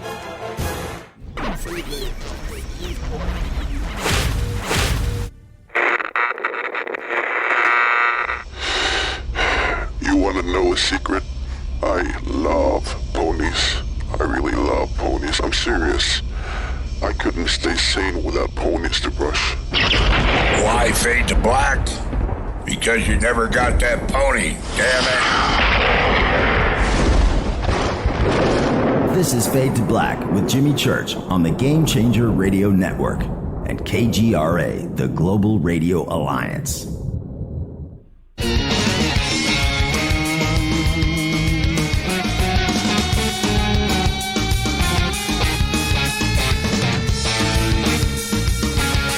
Welcome back, Fade to Black. I'm your host, Jimmy Church. I love it when Nick Redfern is on the show. I get to talk a little music. We didn't get food in yet, but a little heavy metal, a little punk rock. Right? Nick, we didn't even talk about, like Birmingham. But no, we didn't. But I love it. See, the thing is, and I know that you've been a part of this concept of being who you are. You like your music, right? You love your punk rock, your heavy metal, and that's the part of who you wear the shirts, you play the part, you look the part, but you talk about it, and you're not an illusion. You are exactly who you are, and you wear it proud. And I just want to thank you for that. It's tough. Well, it's I'm who I am. I've got like 200 T-shirts, 5 biker jackets, and I don't even own like a regular. I actually don't own a collared shirt or a tie. I literally don't own anything. And this Friday night, I'm going to see Doyle from the Misfits. He's playing a solo show in Dallas. Oh man, are you kidding? No, he's on a club called Trees in Dallas. Man, how old is Doyle these days? Doyle's just the same, he's still got his same hairstyle with the point pushing off down from the front of his head, and he plays like a combination of his new stuff and mixes it up with about 9 or 10 Misfits songs as well. How old is he? He's probably like early 50s, something like that. Yeah. He's not that old compared to some of the other, the original Misfits, because he was actually still at school when he joined the band. That's right. Yeah. You're absolutely right. They were already a generation above him. Yeah, I guess that's right. I didn't even think about it that way. What you spend a whole chapter on New Mexico and another chapter on Dulce. I got to go right there. What is going on in New Mexico? Certainly we have Roswell, but that can't be the reason why, or is it? Well, I mean, New Mexico has a lot of weird UFO stories attached to it, and also abduction stories attached to it. Now, if you go back to the early to mid 1970s, you had the whole black helicopter phenomenon kicked off in conjunction with the cattle mutilation phenomenon as well. And so, the big question is, who's flying these black helicopters and why? Now, there's clearly evidence that whoever's flying them is monitoring the cattle mutilations.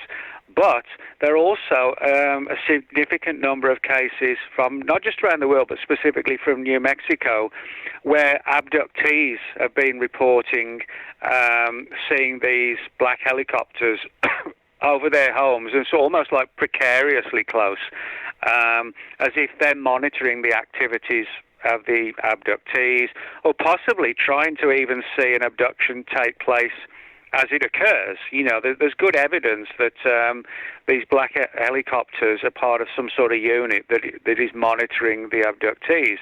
And it's a fact that particularly from sort of 75 to about 80 or thereabouts, there were literally dozens and dozens of stories of these black helicopters flying around northern New Mexico where there'd been abduction cases, and particularly around the Dulce, New Mexico area. Now, for people who know their UFO history, Dulce has this strange and controversial story attached to it of how supposedly there's an alien base under the mesa, which is called the Archuleta Mesa in Dulce, and all sorts of weird rumors of sort of hostile aliens kidnapping people and then taking them to vast underground caverns in Dulce and experimenting on them and all sorts of weird stuff. Now, the big question, of course, is, are those stories real, or are they disinformation to try and make the whole phenomenon look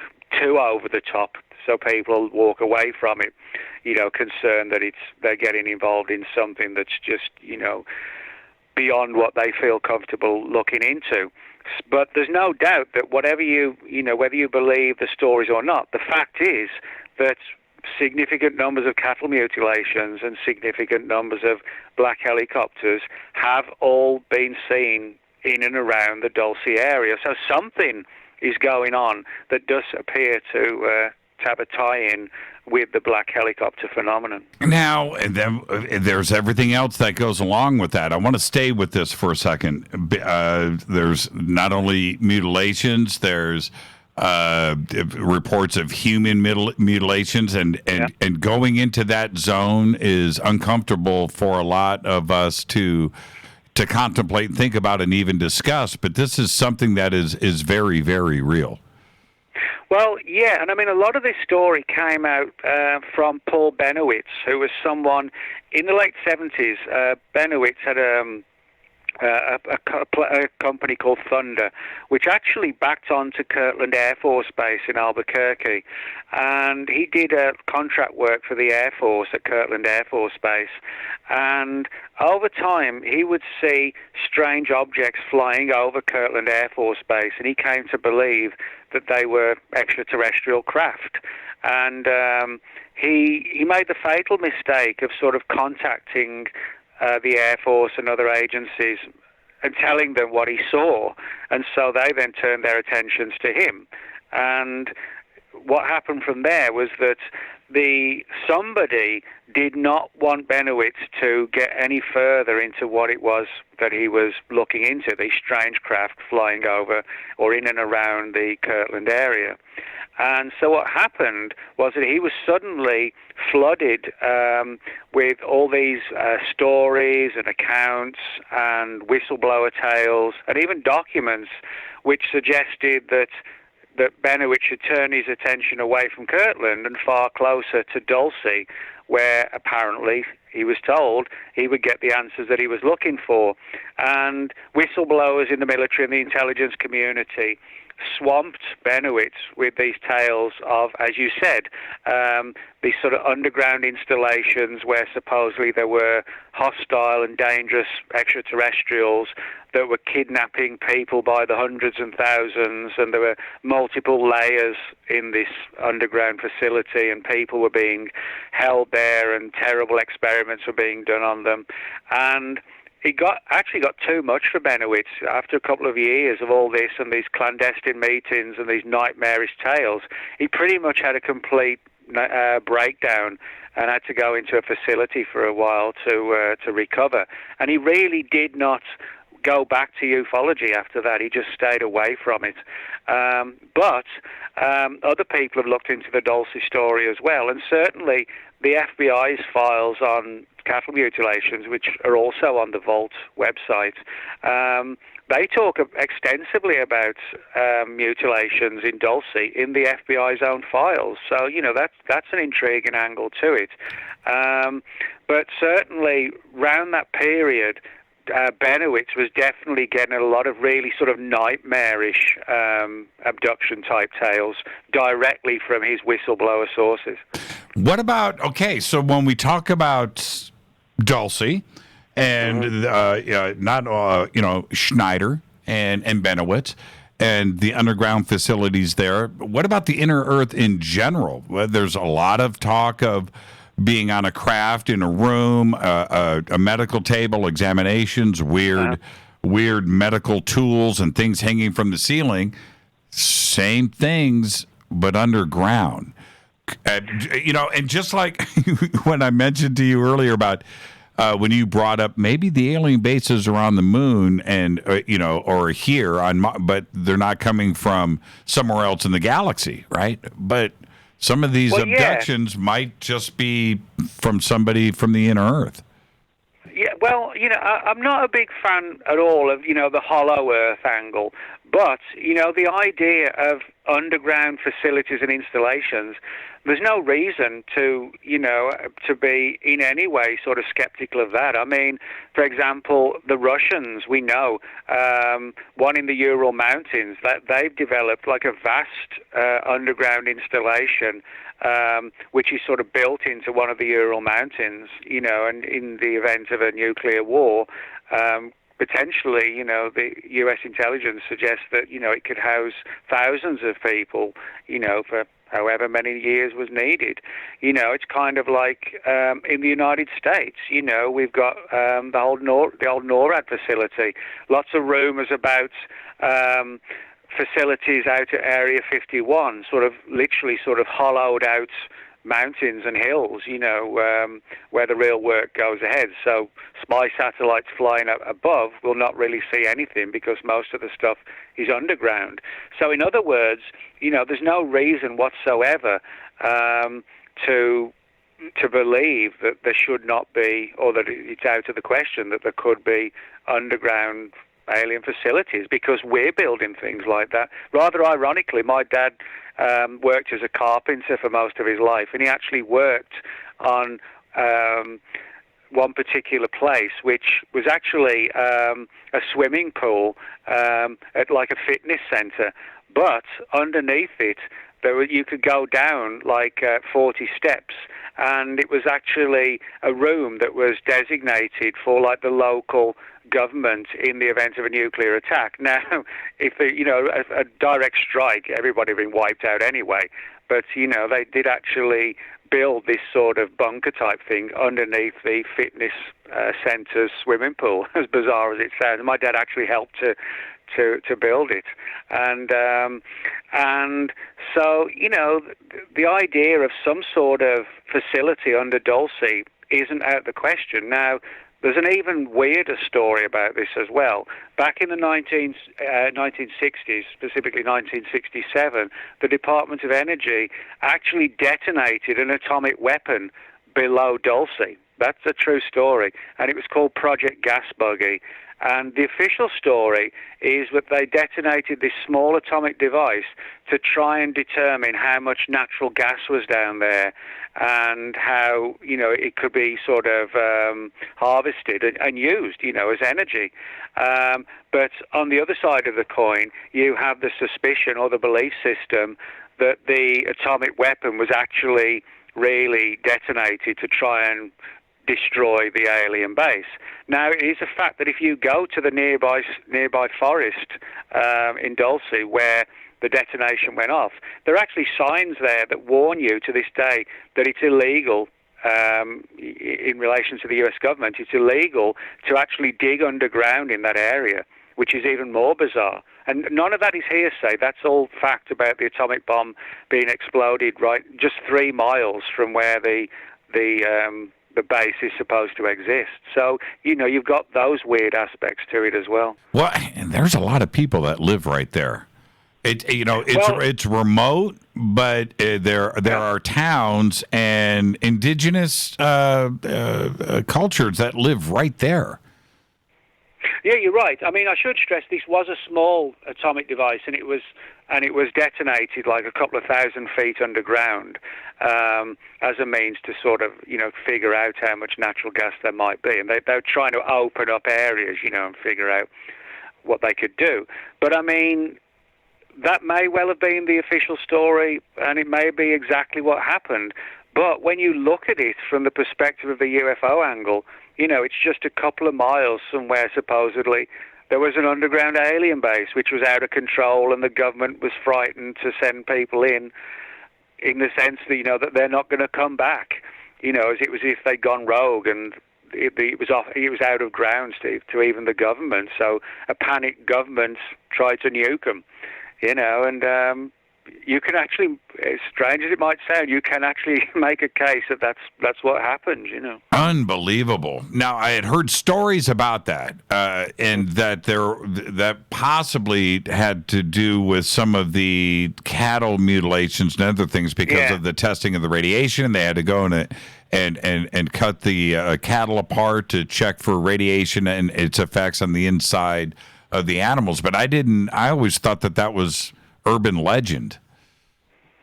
No, I mean, again, if you go to the FBI's website, the Vault, vault.gov, go to the unexplained phenomenon section, click on that, and then click on animal mutilation, and you'll see the FBI's entire cattle mutilation file, which is about 150 pages, of which about 25 are all files on cattle mutilations and black helicopters all around Dulce. And these are FBI files and New Mexico State Police files, which I reproduce some of them in the book in terms of the content and text. And when you read them, it reads like sci-fi, because they're talking about finding tripod landing marks in and around Dulce, which with elevated radiation readings, cattle with their organs removed, and significant amounts of blood drained from the animals.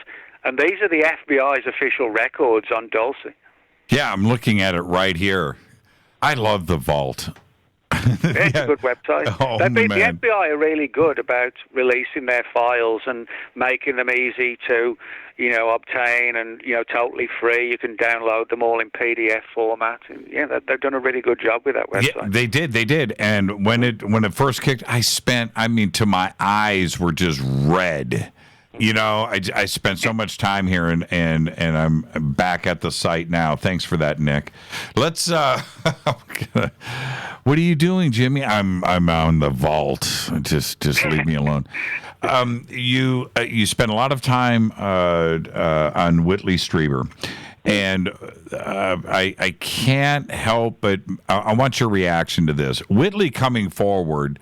And writing that book that changed a lot for all of us, myself included.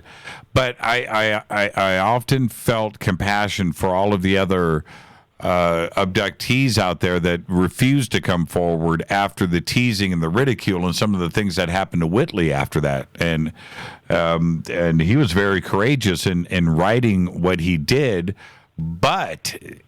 and you spent some time on it. Do you think that prevented a lot of kidnapping victims, if you will, from coming forward because of what happened to Whitley? The spying that happened to him, the teasing, the public shaming that he went through. Well, yeah, I mean, for me, Communion is probably the most important alien abduction book. And the reason why I say that is because, dozens of abduction stories have been, put into books, etc., for 20 years before that, going back to the 60s with The Interrupted Journey.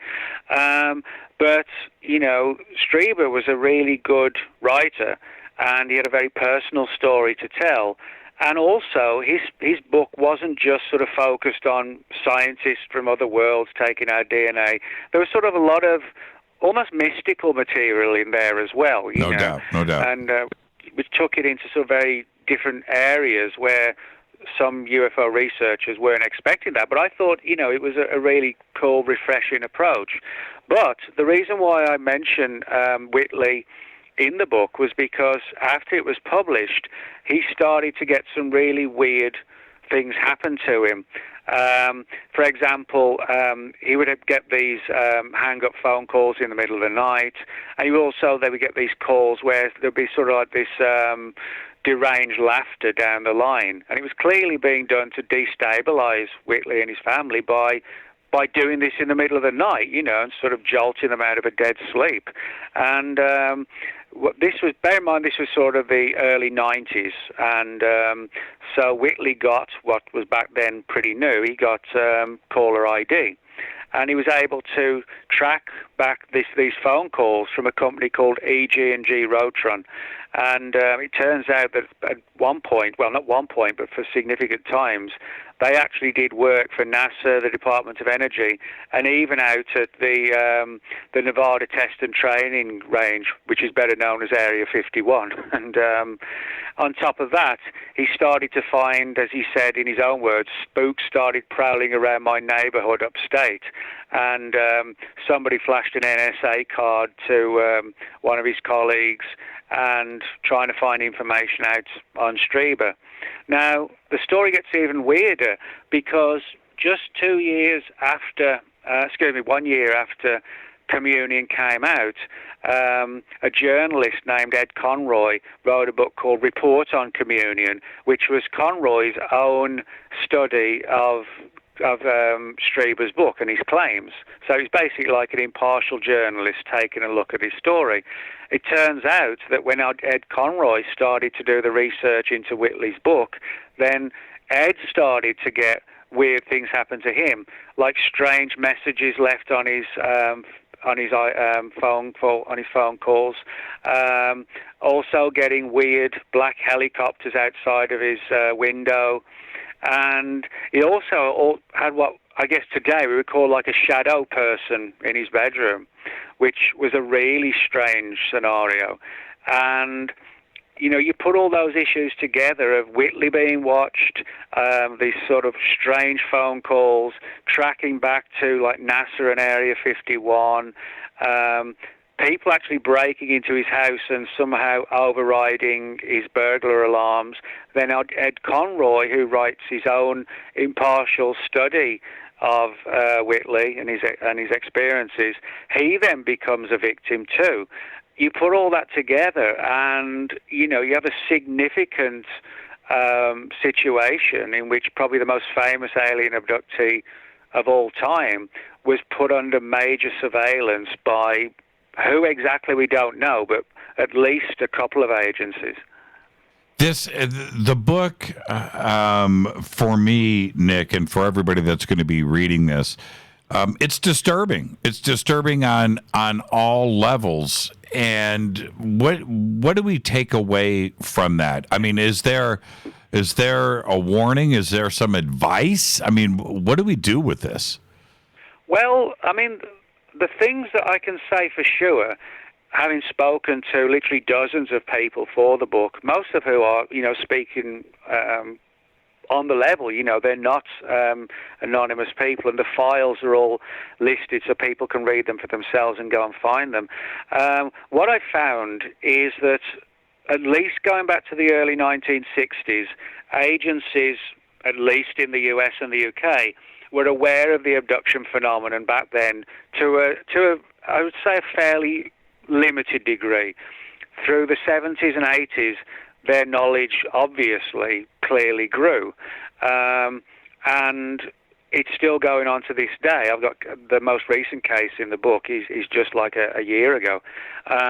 But what I found is that many of the questions they asked back in the 60s and 70s, they're still asking the same questions to this day of the abductees. You know, why do you think they're doing this? Did you have any strange dreams? What were the dreams about? So it seems like they've got some of the answers, but also they're still grasping for other answers to the phenomenon. So I don't think whether it's an agency within the government or whether it's some sort of black budget program that is sort of covertly funded and that essentially operates outside of government, which I think is more likely. But even they don't seem to have all the answers. Now, admittedly, there are, you know, some cases where people feel they've had positive experiences from abductions. You know, their lives have been changed. The cases where people have become vegetarian and they felt they're on like a pathway to help people. Those kind of cases are quite, you know, positive. But as I said earlier, you know, this angle of these strange creatures kidnapping us, taking our DNA, and assuring us, well, it's all for your own good, don't worry about it, you know, in all intents and purposes, you know, that's what they're saying.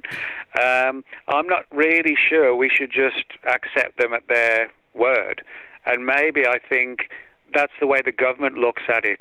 They can't prove that there's a danger, but still after all these years, they're still not sure that this is all kind of kosher, you know. Well, Nick, okay, you're in your apartment.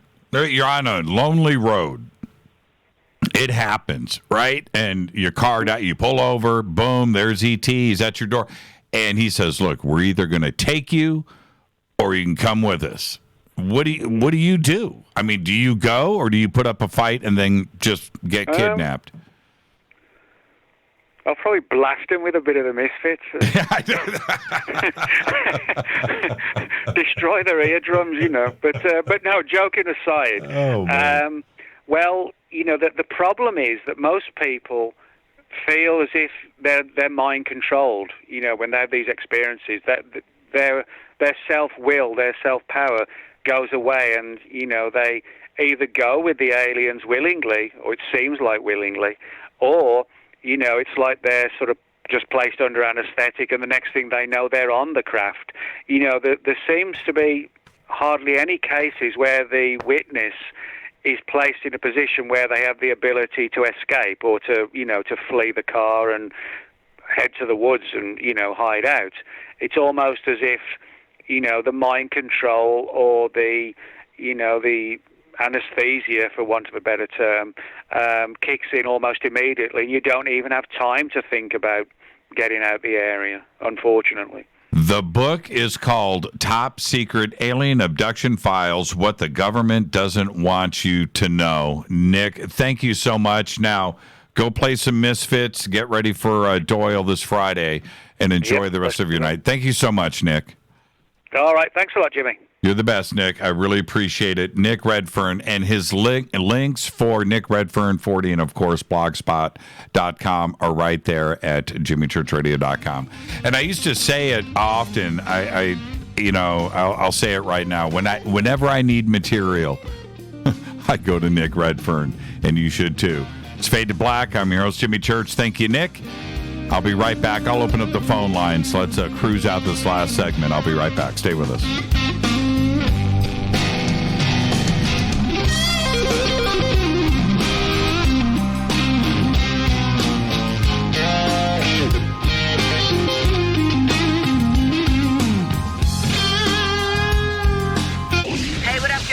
Vivica Fox here, and you are listening to my boy, Jimmy Church, on jimmychurchradio.com. Despite popular opinion, reading a book will not make you smarter.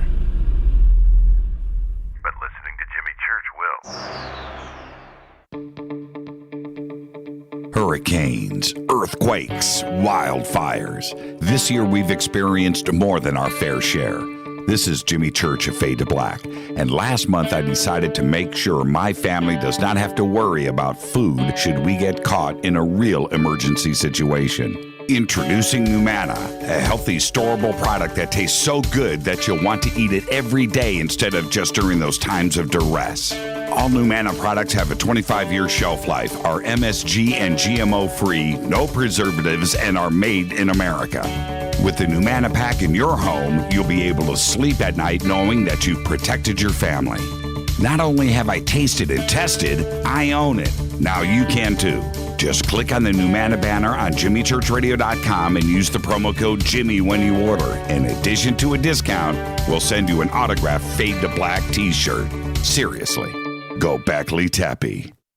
This is Jimmy Church of Fade to Black, and I take Life Change Tea supplements every single day. It's what I do. Click on their banner at jimmychurchradio.com.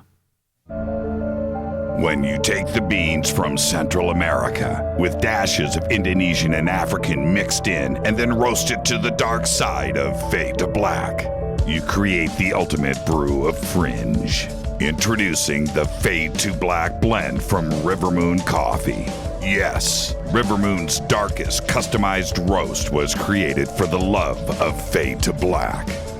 The alchemy of masterful roasting and smoking the beans is in every sip of this full-bodied, dark Java. I need my coffee dark, deep, with distinct bittersweet chocolate highlights, just like the bunker. Leaning further into the darkness of the roast is Fade to Black blend from Rivermoon Coffee. Just click on the banner at jimmychurchradio.com and use the promo code F2BBLEND for 15% off of your order today. Go Beckley Teppy. Hi folks, CBD is the home run hitter for health right now. Why, you ask? Because of what it does for the body. Unfortunately, I can't tell you all about the benefit. There's reasons. Do your due diligence and log on to ancientlifeoil.com. That's ancientlifeoil.com. Ancient Life Oil uses organic ingredients and is blended in coconut oil for some of the best benefits. Legal in 50 states and non-psychoactive. Log on to ancientlifeoil.com. That's ancientlifeoil.com. This is Jimmy Church of Fade to Black, and my family is safe because of Numana Emergency Food Storage. Just go to the Numana banner at jimmychurchradio.com. Promo code Jimmy10. Are you intrigued by paranormal talk radio? You'll love the new paranormal radio app from TalkStream Live. You'll find a great selection of talk shows covering UFOs, ghosts, strange phenomena, and much more. Download the Paranormal Radio app now and start listening to the very best in paranormal talk entertainment, including the network you're listening to right now, the Paranormal Radio app, free in Google Play and the iOS App Store. Erica, Brittany, Gabby, and you're listening to JimmyChurchRadio.com. It's not a lifestyle we chose.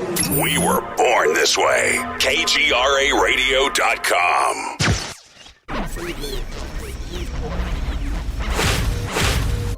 This is KJCR at JimmyChurchRadio.com.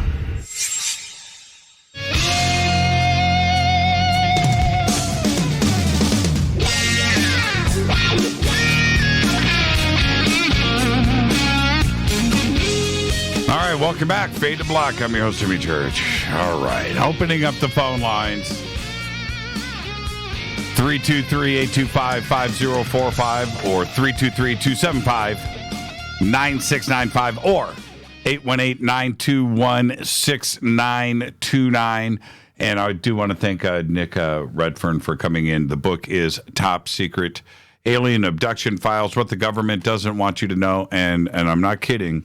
When it comes to the alien abduction phenomenon, we hear so much about it, and there are a lot of very famous cases out there. And Nick writes a book like this. You have to, take notice of it. And I learned an awful lot from this book. It is really, really good. So go and get yours.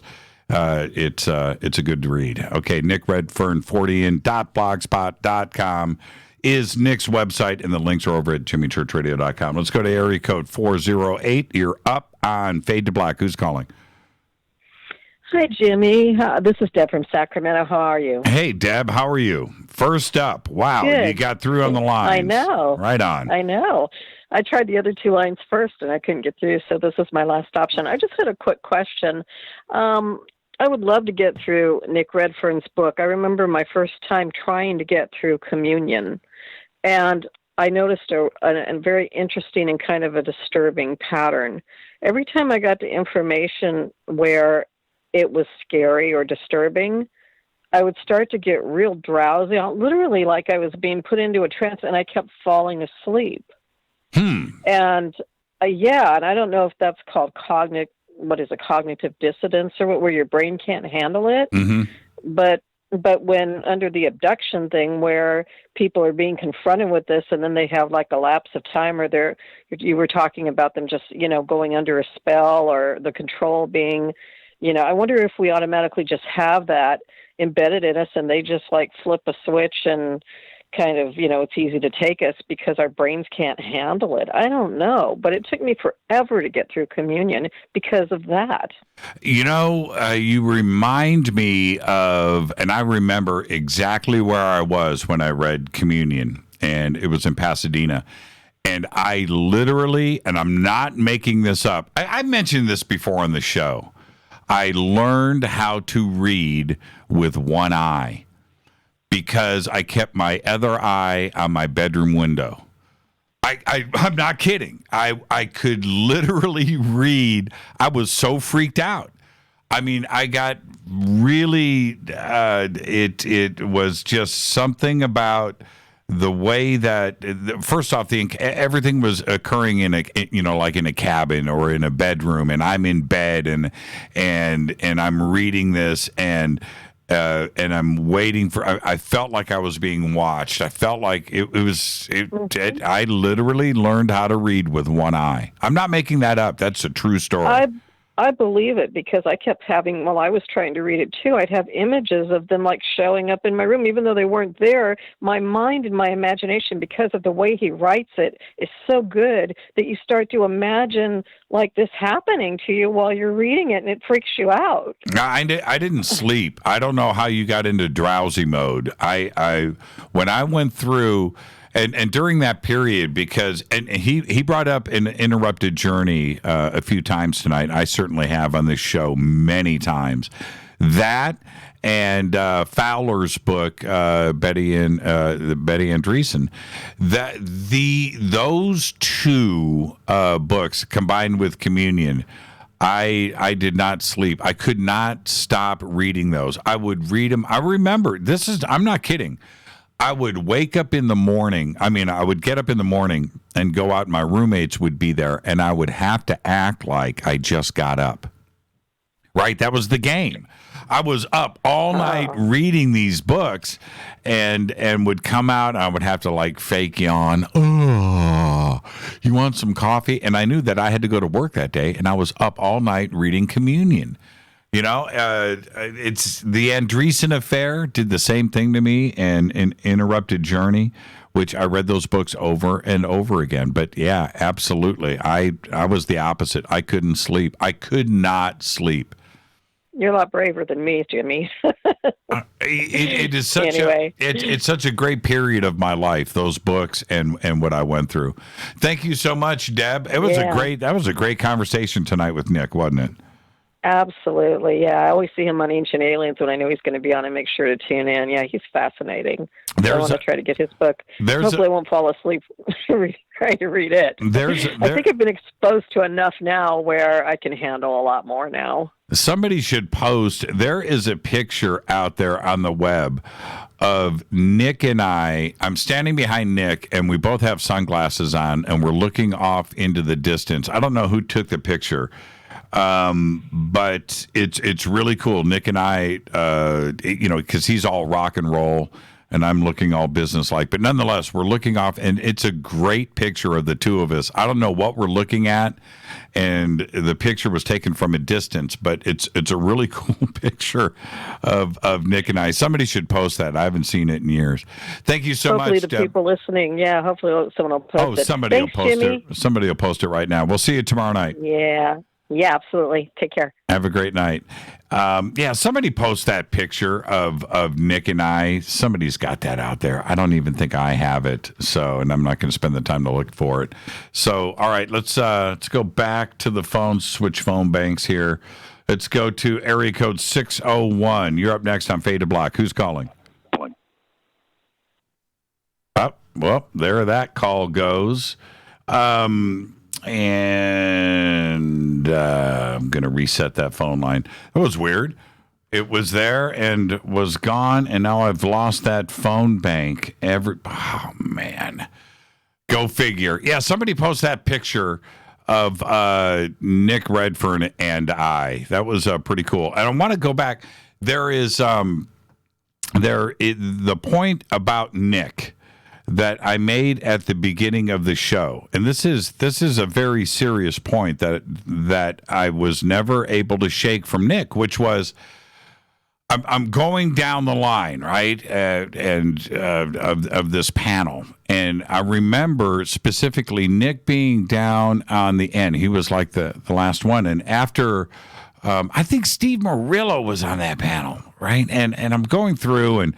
How do you think aliens are getting here? How do you think E.T. is getting here? And it was the same question over, and after everybody and Stan Friedman and Nick comes back with, man, and Nick didn't, I think he said his dad talked to him about this when he was a kid, and that they're not traveling, at the speed of light and folding space and coming through wormholes and portals, that they are right here. And that's how it is happening. Now, if you combine that with this book, with abductions, that just maybe, and when we... I want to make it like this. I guess this is where I'm going. That they are just merely coming over here, and this is experimentation. When you flip it around, and we here on Earth, what do? Well, we go out and you go to the woods for the first time. There it is. That's it. Oh yeah, there's William Brown, downtown William Brown. That's the photograph. I got to retweet this. This is great. And thank you for that. I knew somebody would find it. The pic I was talking about. Thanks. Boom. Done. Retweet. What? I'm wondering what we are talking about here. Or what we're looking at. We're all doing the same thing. Man, Nick is so rock and roll. I remember this now. Okay, this was... I want everybody to go and look at this pic. I'll get back to the phones here in a second. This moment, this was at Contact in the Desert, okay? And yeah, Nick's looking rock and roll. I'm doing my thing.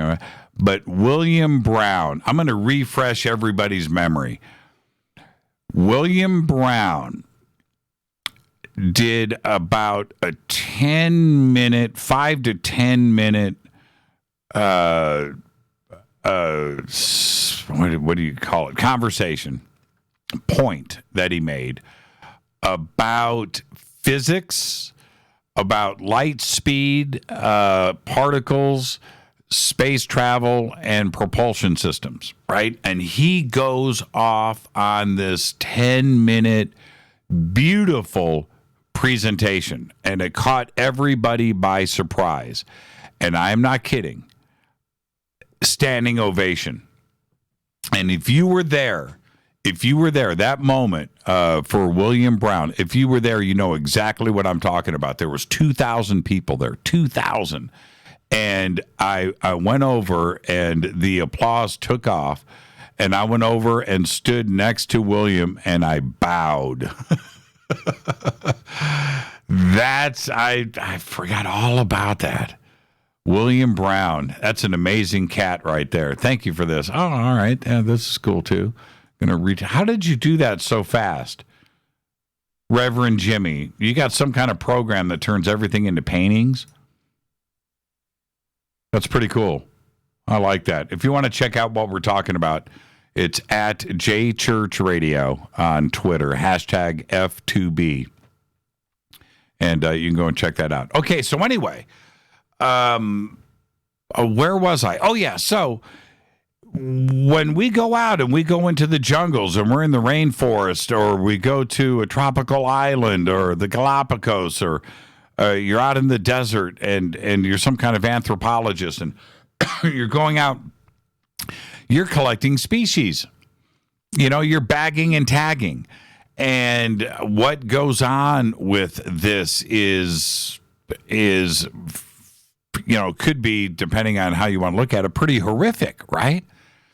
And do we consider, when we go into the Brazilian rainforest and we find a previously undiscovered species, whether it's an insect or a mammal or a reptile, and we go and we grab it and we split now and go. I'm talking about back and tag. Take this thing out of its element and back to a university in the United States. That is an alien abduction. That's exactly what's going on. Do we consider at that moment that this family has been broken up, right? That the children of who we just abducted aren't going to see their mom or dad again? Do we take that into consideration?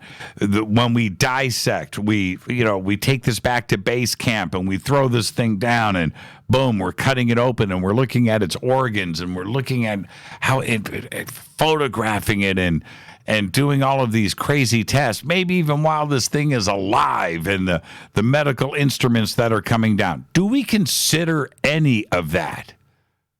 No, we don't. We don't. So, E.T.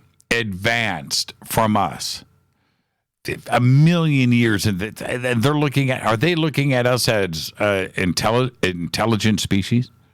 Right? As they are approaching Earth, are they listening to our radio transmissions and trying to figure out our language? Maybe if they want to come here and look at us differently, they're doing that. And they come here prepared, and they've been flying across, light years of distance and time. They're coming here totally prepared, and they want to communicate with us. Sure, absolutely, that happens. But what about the other side of it, where they're not concerned with any of that, and they're just cruising by, and they find a planet that's lit up and blue and beautiful. It's got life. Let's find out what kind of life is here. They look at us. Are they looking at us as their equal? Probably not. And so the abduction happens, right? They want to see what we're made of, what our carbon makeup is. Right? Our internal, it could be all of that. Our eyes, how, what's our brain structure?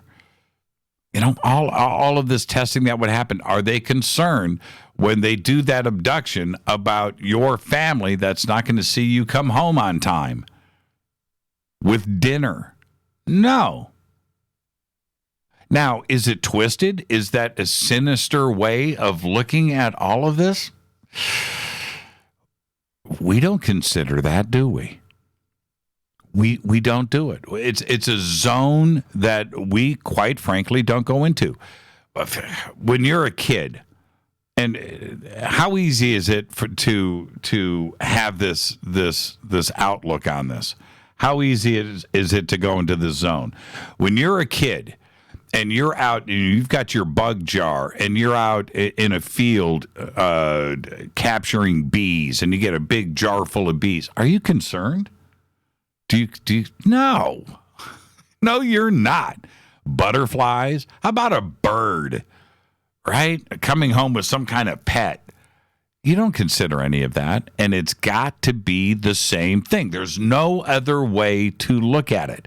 And I don't want to get twisted with this or go too far out. It's just the only way to look at it. It is, and it's not cavalier, it's not juvenile, it's not basic. It's just the way that it is. And anytime I think about the ET phenomenon and the way that we are searching for life, or the way that we are doing things, or visiting other planets, we're an interplanetary species.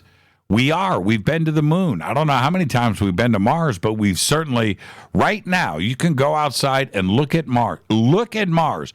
We've got stuff traveling there right now. And look how far away it is in its orbit, and we're in our orbit. How did we figure all of this out, that we are able to go there? Right? And I'm fascinated with that. We have stuff on the Martian planet right now. We've got rovers right now that we know about. This is the officials. Right now, we are interplanetary. So, what are we doing there? We're scooping up. We're grabbing. And if we found life on Mars right now, the official side of the life on Mars, we're going to bag and tag it. We're going to scoop it. We're going to have little robotic things that are spraying fluids on it and craziness, because that's what we're doing right now. So think about that. Let's go to the phones. I'm sorry to keep everybody on hold. Let's go to area code 814. You're up next on Fade to Black. Who's calling? Hello? Yes, you're live. Oh, my God. It's me, Cynthia. Hi, Cynthia. How are you? Where are you calling from? Bradford, PA. Bradford, Pennsylvania. How you doing? Sir. Oh, been a day. What's on your mind? Been a day. Well, I was listening about your jar of bees. And? I don't know. Where does that come from? Jar of bees. And then you start going on and on and on with that. And I was like, a jar of bees. Okay, where is he going with that? So I was kind of confused, so elaborate. Well, I just did, Cynthia, but I'll do it again when. Yeah, I have not listened to you tonight, so I'm just coming in clear. Okay. You hear where I'm going with that? Well, okay. I'll see what I. Yeah, that was good actually. I was talking about alien abductions and ET coming here and abducting people, right? Do you think they have a consciousness as they're doing that? Are they concerned? Do morals come into play where they're just plucking people and doing testing? Well, we do the same thing if we're going to the Brazilian rainforest and are looking for a new species of animal, right? And we just go and grab it and leave. Are we concerned about the family that we just broke up? You know what I mean? Are we, oh my goodness. Right? I hear you. I hear you. But that's weird, don't you think? How is that weird? Did you capture bees in a jar when you were a kid? No. You never did? Oh, come on. Never did. Cynthia. Never did. No, never. Why not? I had cockroaches crawling everywhere. Okay. That's the difference. And they live forever. So think about that. So the difference between your bees and cockroaches, because I traveled all over the world, cockroaches live forever. Right. So now think about that. Yeah, I think they live. You can do nuclear. I'm Spanish, so my accent comes out. So you can do that nuclear thing that people talk about. Uh-huh. And what survives? Cockroaches. Yep. Right. And we could learn a lot from that, too, if you think about it. I think cockroaches, don't they live about 100 years? It's 100 years. That's crazy. They're creepy when they crawl on your curly hair like I have. And they crunch. Yeah. Yeah, no, kind of weird. I got to say, I've experienced a lot in my life. I don't know if I've gone there. But you don't want to go there because when I was in Panama, and I heard about you, that you lived in Panama, right? I did. I lived there for 3 years. I went to Balboa. You went to Balboa High School? So did I. Yeah. What year were you there? I was, I'm old. I'm 53. You're 54, right? Or 55? Wait a minute. We went to Balboa High School at the same time? Are you kidding me? What? I was in Balboa High in Panama Canal. My father was a banker, international auditor banker, and I lived there for 3 years. And I went there. Then I had to go to Colombia and then went back to Panama in the canal zone. Right. So I was there for the year. God, I can't remember. You would have had to have been there 78, if you're the same age as me. Yes, sir. Well, yes, so sir. was I. I went there in 78, 79, and 1980. But you're 54, right? Yeah. And I'm 53. I'll be turning 54 in February. So yes, you were there. Wow. Yeah. That's a trip. Amazing. Do you remember? The canal zone and Jesus Christ. Who is your best friend? Go ahead, talk. Yeah, give me some names. Names? No, I don't think so because you were military. My father's side was Bank of America. He was the vice president. I'm talking about at the high school. Like, do you remember? Oh, the high school? I forget it. I can't remember because I was cross-overing. You don't remember Colombia to Argentina and going back and forth because of my father's job. You didn't have any friends at the school? It was very hard to have friends when I was growing up. Yeah, very hard because I was there for 2 years. You make friends, you get in trouble, you party, blah, blah, blah, and then you were going to another country. Okay. Yeah. But see, my father was an auditor for Bank of America internationally. This is what's weird, Cynthia. How could you have not known me at that high school? Everybody knew me. I don't know. I was the loudest. I hated the school. Oh, that was a great school. That was a great school. For you, maybe, because I didn't have the time to spend the time there because I kept on getting pulled out. What a drag. What a drag. Yeah, it was hard. I love Balboa. For us. I love Balboa High School. I loved every part about it. I loved every aspect. I liked the principal, the vice principal. What was the school before that? Before you Corundu. Yes. I was there mostly before I was there. Yeah, Corundu Junior High. And that's what it was. It had the cafeteria that was a geodesic dome. You remember that? Yes. That now we're talking, because I think when I went to high school in Balboa, I got pulled out twice. I didn't make friends there. So I was back in Colombia, and then they threw me back for a couple months in Balboa. So you understand where I'm going with that, right? I do. And Cynthia, you know what the crazy part is? It's the end of the show. I got to run credits, and you're my last caller. Thank you so much. I know. And I know. You know, it's kind of crazy. You and I hung out, and you don't remember. Ceviche. And think Remember about that. it. Think about that. I'll talk to you, Cynthia. All right. Have a great Ciao. night. Went to high school with her. That's pretty trippy. That's kind of weird. Junior high, too. Got to thank Nick Redfern for coming in tonight. What a great conversation. The book is Top Secret Alien Abduction Files, What the Government Doesn't Want You to Know. Very simple. Go over to jimmychurchradio.com, click on the website. It's a great book. Seriously. Faded Black's executive producer is Rita Camarion. Show is produced by Hilton J. Palm, Renee, Dennis, and Bob. Announcers are Steve Harder, Gene Vito, and Mark D. Kovar. Webmaster is Drew the Geek. Music, Doug Aldrich.